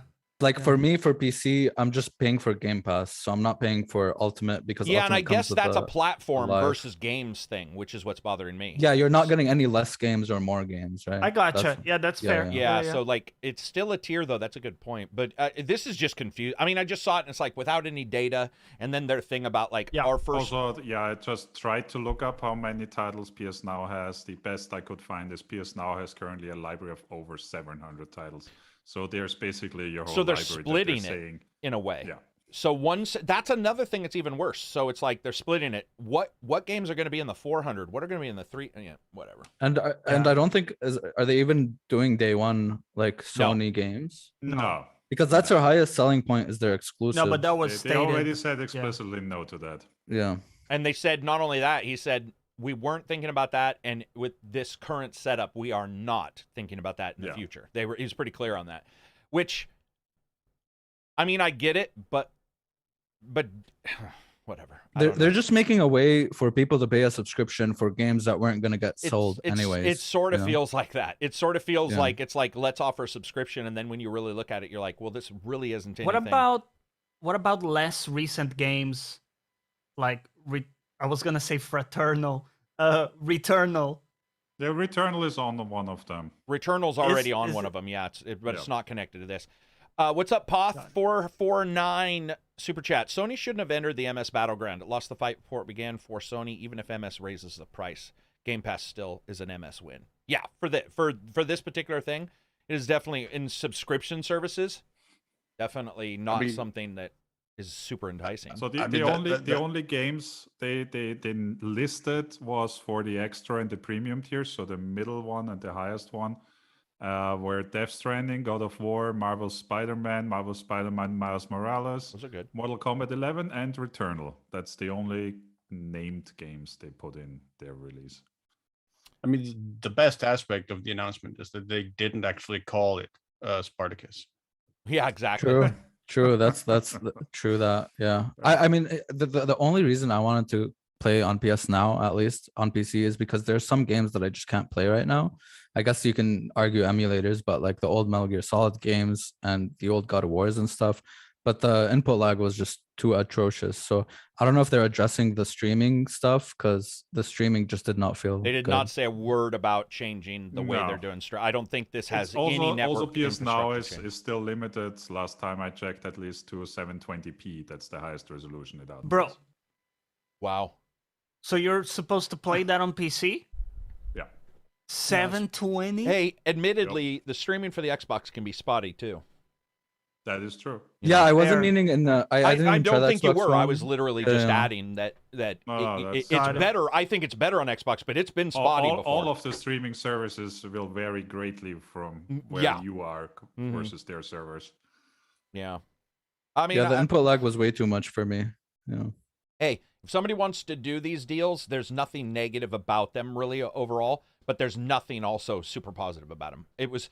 It's certainly not aimed at a Game Pass subscribe. I guess that's sort of what I was thinking they might do. No, it's aimed at their own. It's aimed at their own audience. Yeah, and it's not aimed to get new people or anything. Yeah, it's just sort of like repackaging. There we go. Yeah, that's what I was going to say. Right? Yeah. Like if you're already playing, like have PS Plus, if you're already in the ecosystem, like the PlayStation ecosystem. Yeah. I mean, how much is PS Plus usually every month? Is it like $10? Yeah. So you pay an extra $10 and get the premium? True. I do want to point something out though, Abs. Oh, go ahead. Pay another $8 if you go monthly. Here's the thing though. That is what I was just going to point out. It's a very good savings if you pay yearly. If you were already paying. Yeah. So, if you weren't streaming on PC, which would be double. Doing. Most people are doing yearly. Yeah. Yeah, I would assume so with them. Xbox doesn't make sense to go yearly because there's always deals somewhere. There's always some. Yeah. That's the thing with Xbox. Like my deals, like my stuff runs out and then I pay another $1 to top it. Yeah.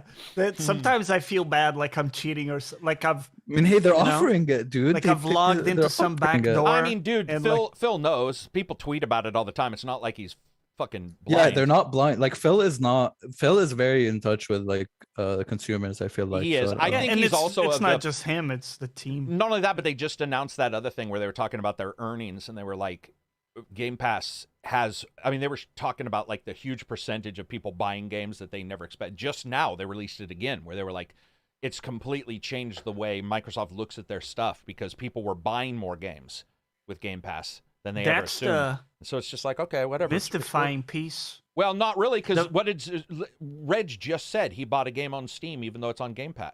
Right? Isn't that what you just said? Yeah. Even for the smaller games, like smaller devs, people love to support them. Like they try a game out on Game Pass. I even did that with Ascent. I played it on Game Pass for a bit. Then I was like, yeah, I'm just gonna buy it on Steam now.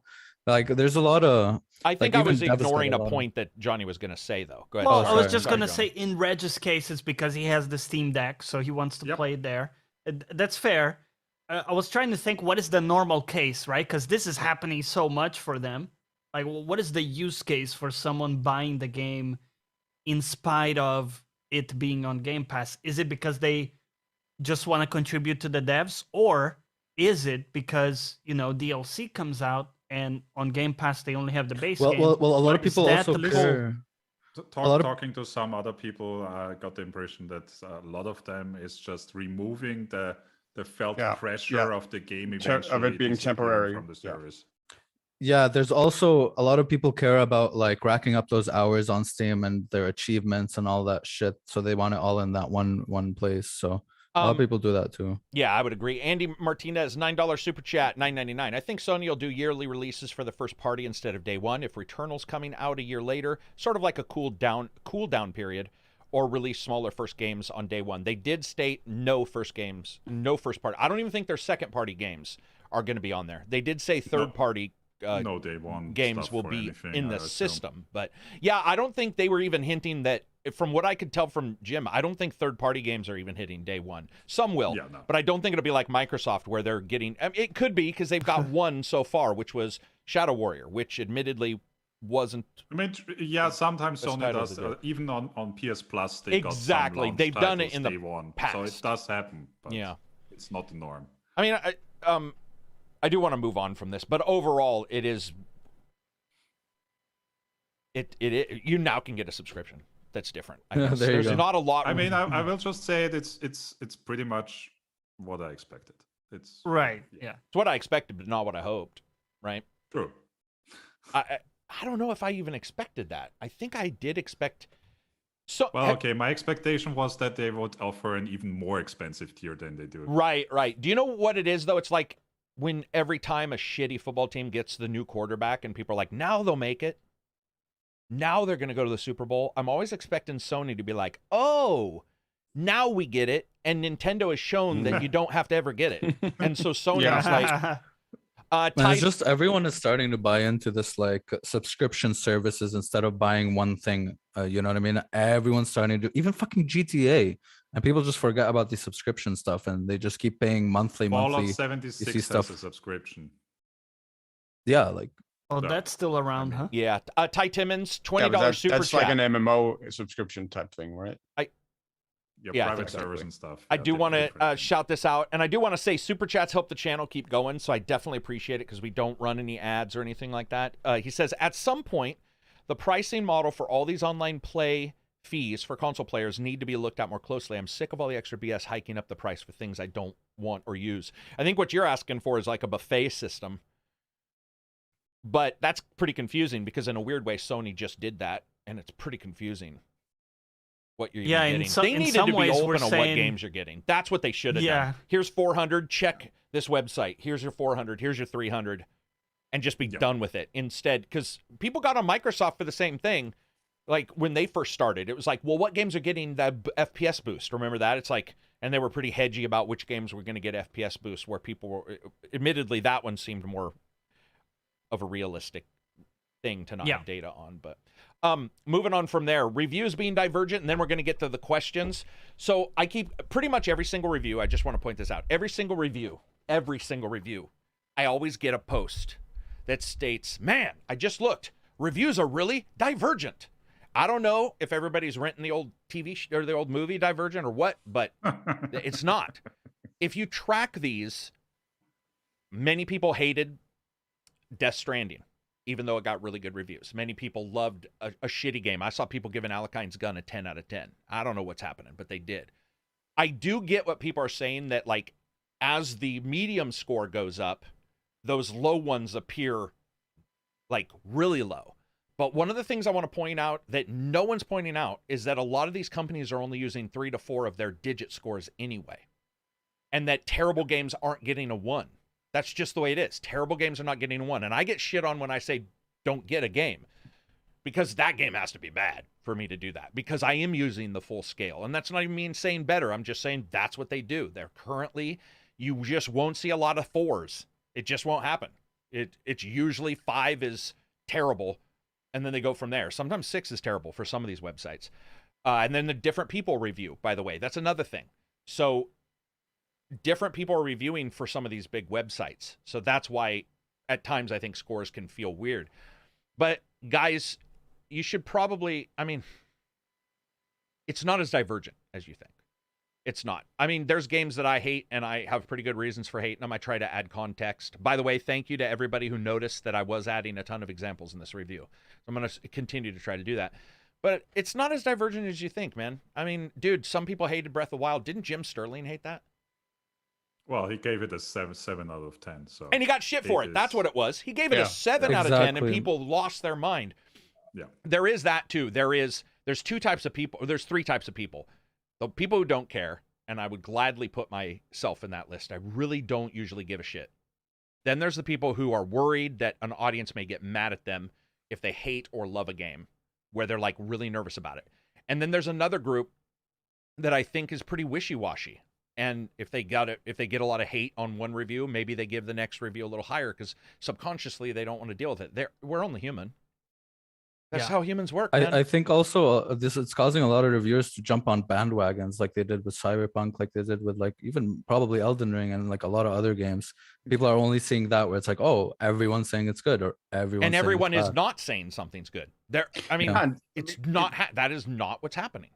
I think for sure, but I think when it comes to the bandwagon, we also need to say that that's not necessarily insidious. That's just sort of intrinsic to human nature.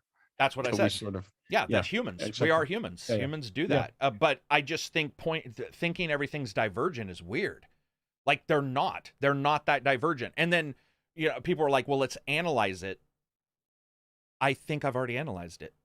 People do that because they're people. They're going to give those scores. They're going to like a certain thing. Context matters, and some of them aren't delivering context. I know a couple reviews lately. I've got a lot of DMs on people are like, dude, there's literally no context for the score from this group or people or whatever. And I'm like, you deal with it with them. I don't want to hear it. But I do get that, but I don't see the divergence. I mean, I just don't. I don't know. Go ahead, Johnny. Well, I was going to say you see it sometimes for content where someone will shit on a game that's popular, right? So everybody's loving Elden Ring. I'm trying not to talk about that. I'm not meaning right, and those, then you'll see sometimes like, oh, this game is shit just to get clicks, right? And we know who those people are who'd like to make those reviews, which sometimes they play like 2-3 hours, right, of a game, and they're like, "Here's my review." Yeah. I don't know. I think if we all got together, I'm the Death Stranding divergence, but I don't really think it's too divergent because you guys all like it. So it's like you can just say it's not for him. If I offer the context, a lot of times I just joke about it because I don't really feel comfortable saying exactly why because I haven't beat it. So that would be weird. But I love to tease you guys about it. And then on the opposite hand, I may love a game that you guys are like, dude, that's just not, like, I don't know why he likes it. As long as you offer context, it's not. The only thing that I would say would be divergent if there were no middle scores. And there always are. There always are. But I don't know what it is, but people are like, oh, everybody gave it a 10 or a 1. And I'm like, look at the scores. There's a bunch of 70s in there. Or that's 6 or 7s. Sorry, 6 or 7s. Yeah. That's the biggest issue with user scores. Even on Metacritic, it's either 0 or 10. Yeah. That's it. Yeah. Or they get shafted. And I totally want to say you've got shafted twice this year. One was Elden Ring getting a patch that made it fucked on day release, technically. I've never seen that before. It's the first time I can ever remember that happening. Consumers got screwed. Consumers also got screwed on GT7. They got screwed. That fucking game. Well, and it's still a good game because I was actually talking to somebody doing a podcast yesterday, and I was like, that's the problem with GT7 is a little bit different in that it's a phenomenal game, but that side bit is so drastic that it's hard to, like, see the game. They just cut people. Yeah, they did. And they did it to people I think they knew they could. Does that, you know how they say don't punch down? I believe in punch in all directions. But you'll hear, like, don't punch down on your jokes. It's almost like GT is punching down on their biggest fans. Because it's like what Nintendo does a lot. Yeah. It's true. Now that I think about it, they're all Mount Fuji, so when they punch, they're always punching down.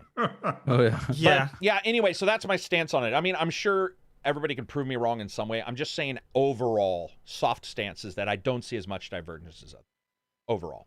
Once you start looking, you see those 70s. Even you guys, like, if I love a game, blah, blah, blah, you guys might like it, but you have like 10 different problems with it. And if I said put a score on it, your score would be lower.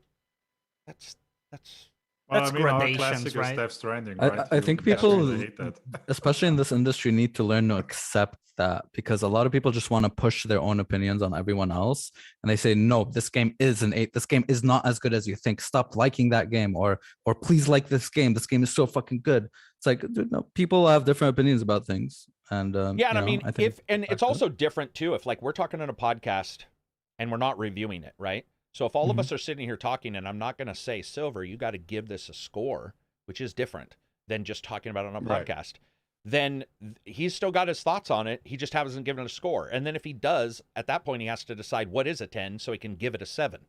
And then you have to decide, well, what's a 1? Some people don't want to do that, guys. I get a lot of people are like, we should sit down and analyze every single thing. And I'm like, seriously? Do you really? Like, that's sort of anti what we want anyway. Because, and you'll see it from the same poster. They'll be like, you were wrong, this game is really good. Then the very next, you were right, this game is great. And it's like, you're just agreeing with me on one and disagreeing with me on the other. Isn't that how humans work? They're like, no, we need to analyze it. We need to break it down into discrete Excel files. It's just like, dude, I don't think that's needed. I mean, we disagree. So, and vehemently sometimes on some games. So why wouldn't 50, 60, 70 people? And then when you get 1,000 people Steam reviewing it, why wouldn't they? I will say when you see Steam reviews I will say this. So if you see Steam reviews at insanely positive, but like reviewers didn't like it, or the opposite, usually I think that's a tech issue. Almost every time. That's the way it's felt to me. Is that whenever there's a huge divergence between what you know what I mean? And you'll look especially on Steam. Especially on Steam, because those guys have all these configurations, and I feel bad for somebody who's buying a game. You can return it, but a lot of people are like, didn't boot. That's a bitch. I know where somebody's coming from.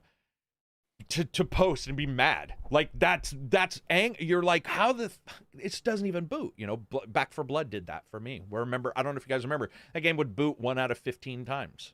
And also, like with all reviews, don't just look at the number. Also with Steam reviews, it's got to be context. Good data there if you read it. Yeah. Do you know where that really hit me hard? PC Gamer reviewed Weird West glowingly, gave it a 79 out of 100, and I was like, that was an incredibly glowy review for that. Not that I have an issue with the score, but what I read when I got to it, I was like, whoa, what? Like that score didn't. And maybe it was my reading, which is completely possible that I wasn't picking up on a ton of the problems or what they weighed. But it does also seem like people don't weigh stuff in their reviews, where if they do have an issue, they don't say, because of this. That's why I'm always trying to summarize at the end. And I know people are like, that's pretty lengthy. I'm like, well, because I got to tell you why music does impact this game. For example, music stinging early and warning you of an ambush, which does happen. That would for sure. That would ruin my game. Also, how the fuck did they come to like a conclusion of 79, like instead of 80? That's difficult. Yeah, Reg, what were you gonna say? That is true. I was gonna say that also happens the other way around. I know reading reviews that sound kind of negative on the game, and then you come to the end, it is like 90 out of 100. Yeah, we've seen that before too. What? Yeah, and that's a context issue. You complained about a ton of shit. What? Yeah, Why? Yeah. Well, and that's why fun factor I think is easy. You guys have all had it where like a game won't look great or won't sound great with bad audio. Valhalla, by the way, pretty nasty audio. Had some issues with really low kilobyte samples and stuff. But when you take everything into account, some people really liked the game. Talking about Valhalla, that reminds me. I also tried the Ubisoft launcher on the Steam Deck and tried Phoenix on there, and it actually works like with 30 FPS. I'd play Phoenix on there. That'd be very good. Jose, $5 super chat. I saw a guy get mad at a GameStop employee because the employee liked Fallout 76. He berated the employee, then stormed out. Why? Yeah, I think we've seen that. What is I don't know. It's probably more of like a psychoanalysis like thing of like why would people get mad if someone likes something? Right, but that's a person who's a home alone who kicks a dog. I don't necessarily think seeing this GameSpot employee and this person get in a fight doesn't mean that this person isn't a shit outside of there. They may not be. This might have been a horrible day, or they may take games that serious. But sometimes we do film the worst moments. Will Smith just found that out.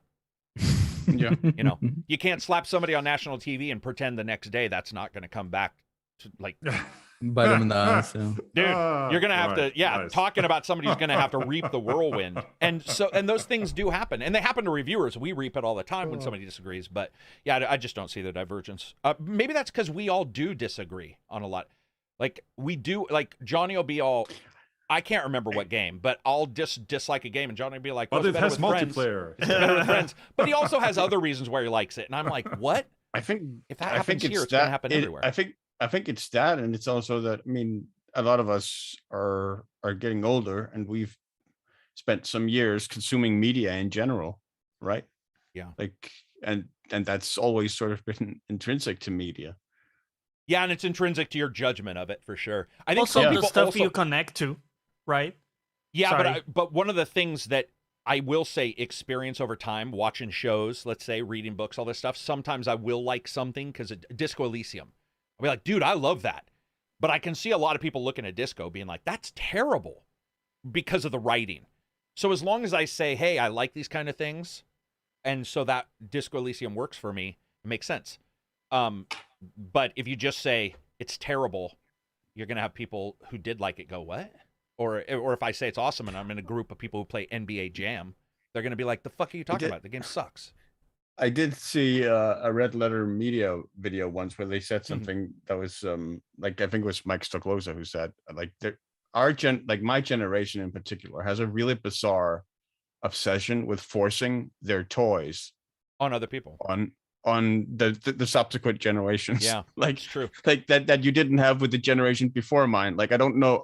I'm making assumptions now, Karak, but I don't think like your father forced Ranger Rick on you. No. The way, say, like my generation will force like Teenage Mutant Ninja Turtles or Transformers or whatever on their kids. So you have to play with this. Like, But I also think the more communication and the more different people that I've met has caused me to be like, oh, well, for example, I always tease everybody about the Final Fantasy thing. You haven't played a real game until you played the original Final Fantasy. And you're like, bitch, the guy wasn't alive. That's how old that game is. How would you dare assume he has to play a game, that's if he likes Final Fantasy, the new version, that's awesome. He doesn't there's nothing to draw comparisons to. So I do think that as we get older, it's harder sometimes to remove those because sometimes you're like, hey man, I'll do it in my jokes in the review. I'll drop Big Daddy Diesel and somebody like, who the fuck is that? Because I dropped that and I'm like, well, people get it and a lot of people got it, but a lot of people are like, all I see is a wrestler slamming somebody into the side of a building. I'm like, isn't that funny? That alone should be funny. But some people don't get it because it's an older group. But yeah, so I just wanted to say that context is big. Let's look at questions there, John. Did we get everybody? Independent games? Free games. Did we do that? We did indie game. We did indie game. We didn't do free games. We did not do free games? We did not do free games. Negative. We did not do free games. I can confirm. Oh, because we jumped into the subscription part. Go for it. Yeah. All right, good. So free for everyone, totally free. Epic Game Store, City of Brass. Ooh, interesting. And Total War Warhammer 1. And on GOG, Thea 2, The Shattering. That's it with the free games. On to subscription stuff. On PC Game Pass, PC and console, Weird West. And only for consoles, because Crusader Kings 3 is out. And coming next week is MLB The Show 22 for Game Pass Xbox. So weird to see that on Xbox. Another site and no, sorry, that's not game. Xbox Games with Gold is the next one. Sorry, gets another site and Outpost Karaoke X or something. Yeah, or Kaloki. I'm not sure. They keep banging it out with the winners, Plus. Reg. Gold, where you don't even know the game. Just whatever. PlayStation Plus gets Hood, Outlaws and Legends, Slay the Spire, and SpongeBob SquarePants Battle for Bikini Bottom Rehydrated. Slay the Spire? Yes. Good one. Prime Gaming, so that's Twitch Prime, gets The Elder Scrolls 4 Oblivion Game of the Year Edition. Really? Holy shit. Galaxy of Pen and Paper, Guild of Ascension, House of $1,000, Family Secrets, Monkey Island 2 Special Edition LeChuck's Revenge, Nanotale Typing Chronicles, Very funny game. Plants vs. Zombies Battle for Neighborville, and Turnip Boy Commits Tax Evasion. Okay, that was a weird group of games.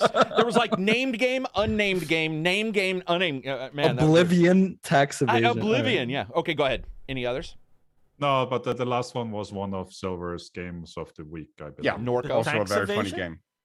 Yeah, Turnip Boy Commits Tax Evasion. Yeah. The names are getting out there, guys. It's starting to just become an ad. That was also the end of the list. All right. It's perfect for this time of the year because this is like tax season, right? For a lot of people. I don't know. Is it a tax season game or is that? Yeah, listen. Give a little love to the accountant in your life. Not like that. It's probably a tough time for them. Yeah, well, I mean, Turnip Boy is a cautionary tale because he pays the consequences of his tax evasion. Like Willie Nelson did. Oh, we don't. He did. Condone. Wesley Snipes did. Wesley Snipes was in jail for quite a long time. He's doing all right. We had a politician here, like who was like a founder of his own political party, who sat up in Parliament with his tax return set to zero, declared to zero, and ended up going to prison for it.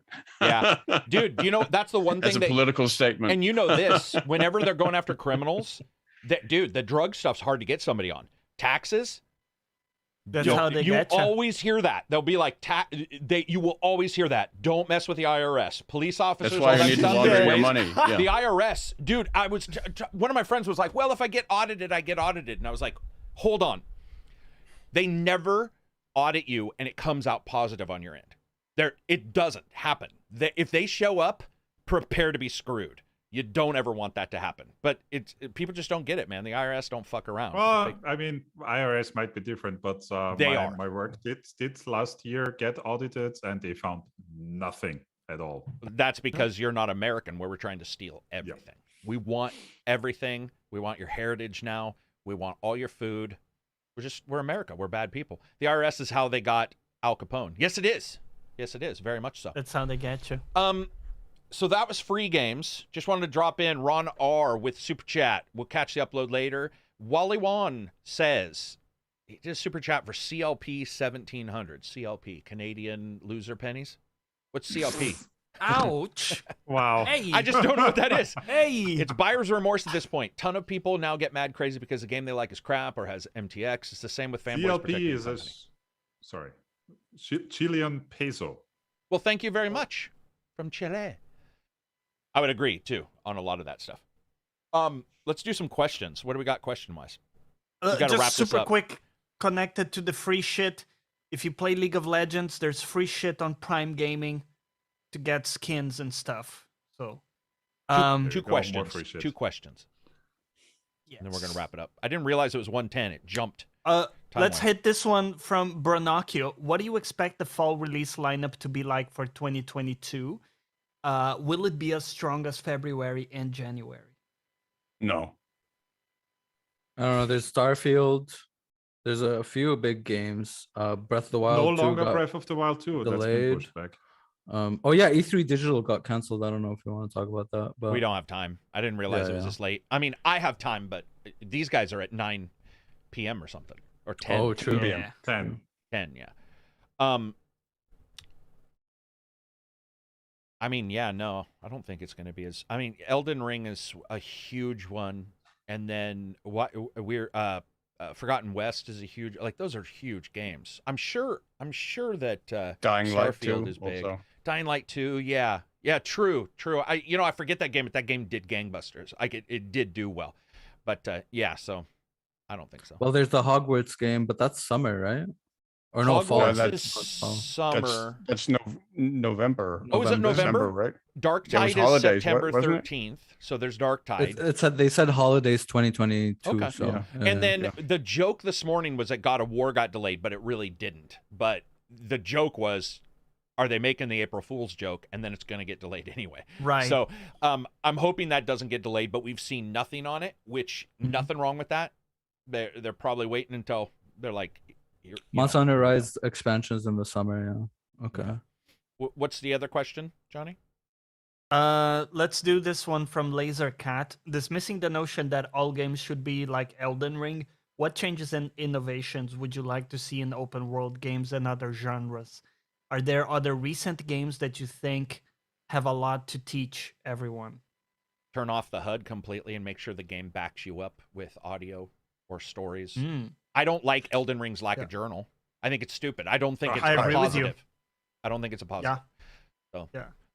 Other positive Some kind of stuff? thing to keep track of. Journal I think aside, yeah, I think sorry, I just meant like in open world games, like yeah, give us the ability to turn off HUD and stuff, but like at least have like either signposts or like Oh yeah, you got to back it up in some way. dialogue, Yeah. world building kind of knowing where to go that way, like Morrowind, you know.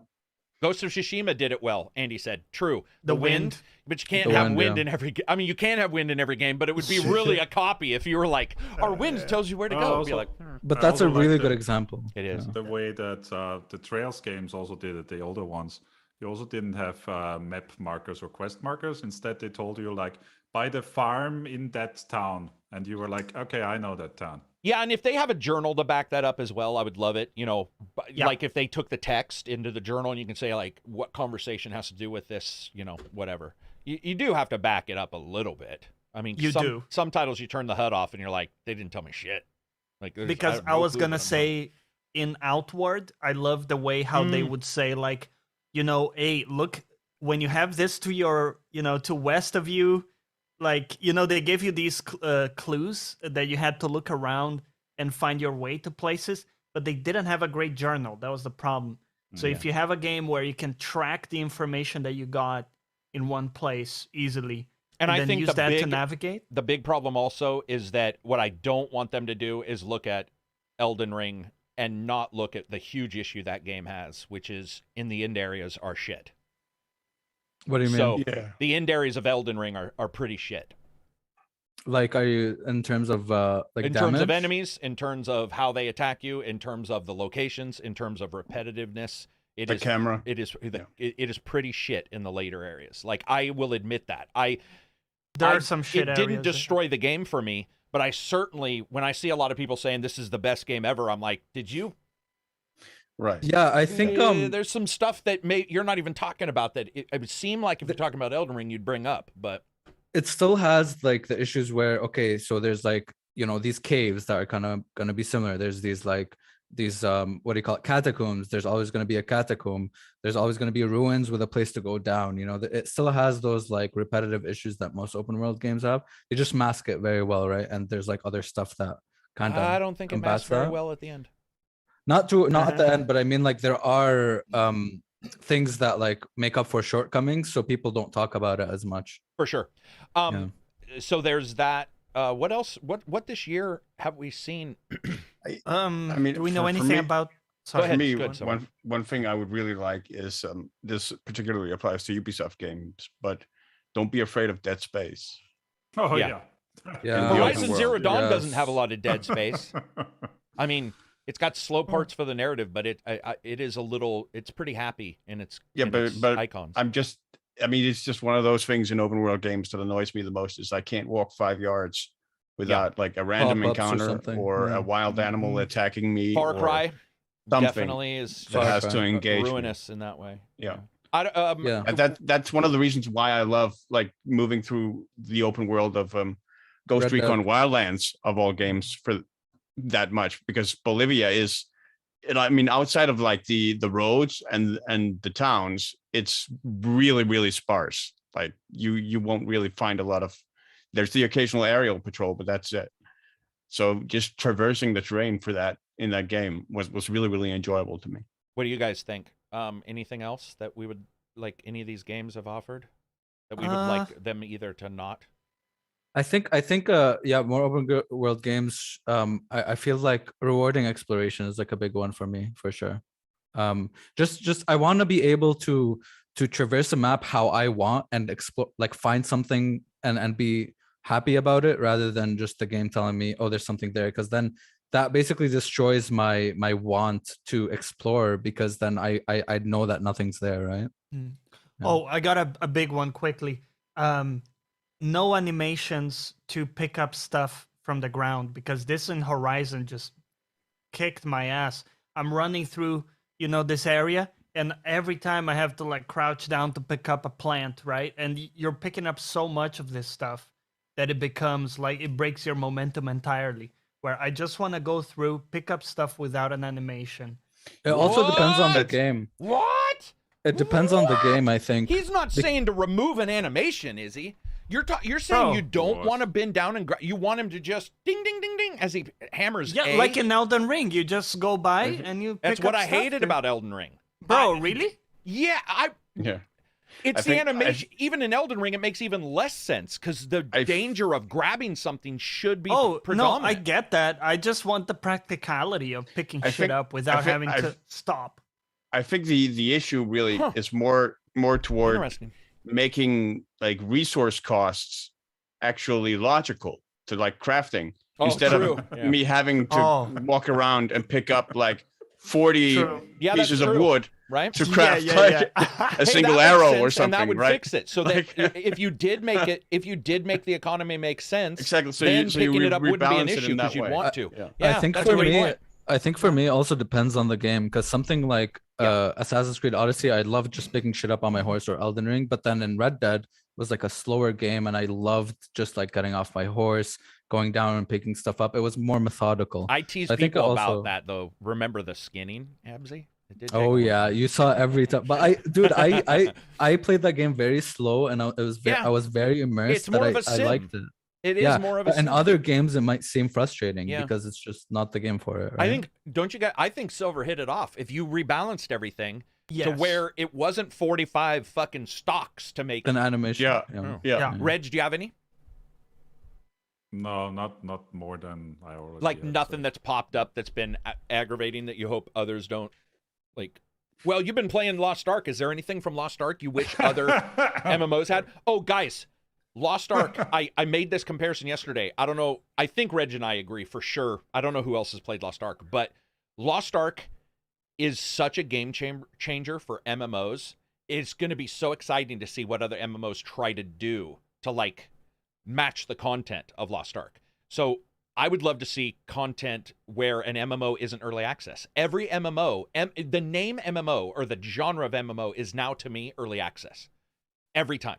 It means it's not going to have a bunch of shit. It's going to be broken. Lost Ark is the only one where I can say I did not feel that was early access hidden in the like an MMO moniker. Because it was released prior, right? We only got a fraction of the content that the Korean version. Yeah, it's unique, right? It's not going to happen. But they did. If I was making an MMO, that's what I'm worried about. Ashes of Creation, right? They showed a lot of new stuff about it yesterday, but I'm worried about the content thing because it is very, very early. And question for you guys though: isn't Ashes of Creation an RTS or is that?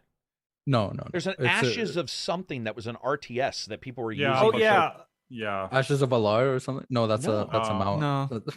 I know Singularity. exactly Ashes of the Singularity or something. Yeah, that's Ashes of Singularity. Yeah. Like Okay, that. gotcha. So I was mixed up. So we're talking about what? An MMO?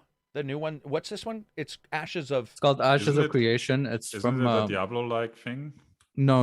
It's like a third-person MMO. Oh. It's supposed to have a lot of player interaction where you're gonna have like mayors who are players who own different regions of the land, and there's a lot of cool stuff. Like you go into like a map, and it's gonna be only wilderness and monsters and stuff. You build a civilization there and stuff like that, and then it changes, and like more dungeons open up, and like it kind of evolves.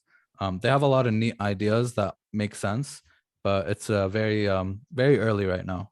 They just showed character creation last night, and it looked very hefty. Like you can do a lot. You can make, it's a lot of very, very deep character. When's that coming out?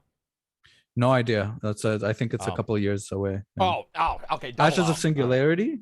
Ashes of Singularity is the RTS. Okay. Ashes of Creation is this, and then there's the Ashes of something, which is dragons. There's another Age of Creation, which is dragons. In the PvP, Dragon Brawler, I believe, yeah. Oh, so there's all this creation of, singularity of. Yeah. Anyway, that'll be it for us. Thank you, everybody, for sticking with us for an extra 20 minutes. Thank you for the super chats. Thanks for supporting all these guys. Real quick, Johnny, what are you streaming this weekend? Yes, some Tiny Tina tomorrow, 2 p.m. GMT time. You're doing that on purpose, right? All the T's? Okay. Just making sure, because that was very well done, by the way. Bravo. Continue. I like that. That's it? That's all you got? Yeah, that's what I got. Yeah, it's 2 p.m. That's all you got. We're making a day out of it, He bro. did a good job, though. Tiny Tina tomorrow, 2 p.m. Tiny 2 Tina p.m. tomorrow, 2 p.m. On Twitch. On Twitch. On Twitch TV. Boom. Good job, Johnny. Johnny's mastered English, dude. I think people took it wrong, by the way, too. When I was teasing Johnny last week, I think people took it wrong because I was saying that Johnny and I didn't understand each other, and that like at first I was like, if I was asked how easy he was to deal with and stuff, I think people took that wrong and thought I was dissing on Johnny. I wasn't. I guess I fucking hate Johnny leveled up, and I was trying to explain that you ask somebody something when they don't have a lot of experience with things or as things are changing. That unlike politics where you're like, I'm left forever. Which it seems like that's the way people go. It's like that's not the way relationships go, and that's what I was trying to point out. But I think people were like, "Dude, he just." No, I got you. I'm glad you do because I was like, "That's not it." I was trying to actually say how awesome and like how much I do appreciate you guys sticking around and being on the podcast this long. Because like that's what I was sort of trying to say is that I got the Johnny first time here, I came on, I had my shoddy bed in the back. It has revolutionized. Reg used to just have his wall. Then he had the Asian wall, right? Like I did, the Asian separator. I love those things. We both had that. I never get my green screen right still consistently. Hey, Karak, remember when we streamed like E3 together and shit, and I was like shitty ass internet, shitty ass mic in fucking Saudi Arabia. And Silver, only person who hasn't changed. Still got the same 480p The statue. No, the statues no, it's aren't 1080. tilted anymore. I know it's 1080. Isn't that the one I sent you bought it for me? Yeah, yes. Yeah. But he's still got, and the statues have been fixed because we were banging on that because that motherfucking statue was consistently listing to port, and then suddenly we logged in, boom, statue fixed, and he's like, bitches, I can learn. Anyway, that's it for us. Thank you everybody for watching. There isn't anything coming up in the next. An old dog, new tricks. Yeah, we can't. I hate that saying too, because you can teach an old dog new tricks. Exactly. Oh, Silver was black and white. That's true. I forgot the entire black and white thing. He was black and white for a good deal of time. That was like an anime arc. It was. It was like different versions of Batman, the cartoon, where it's like this one. That was a whole season of Silver. It was a whole season of Silver. A whole season of Silver on the screen. A whole season of Silver. There we go. Peace out, everybody. Thank you very much for watching us. Hope you enjoy your week.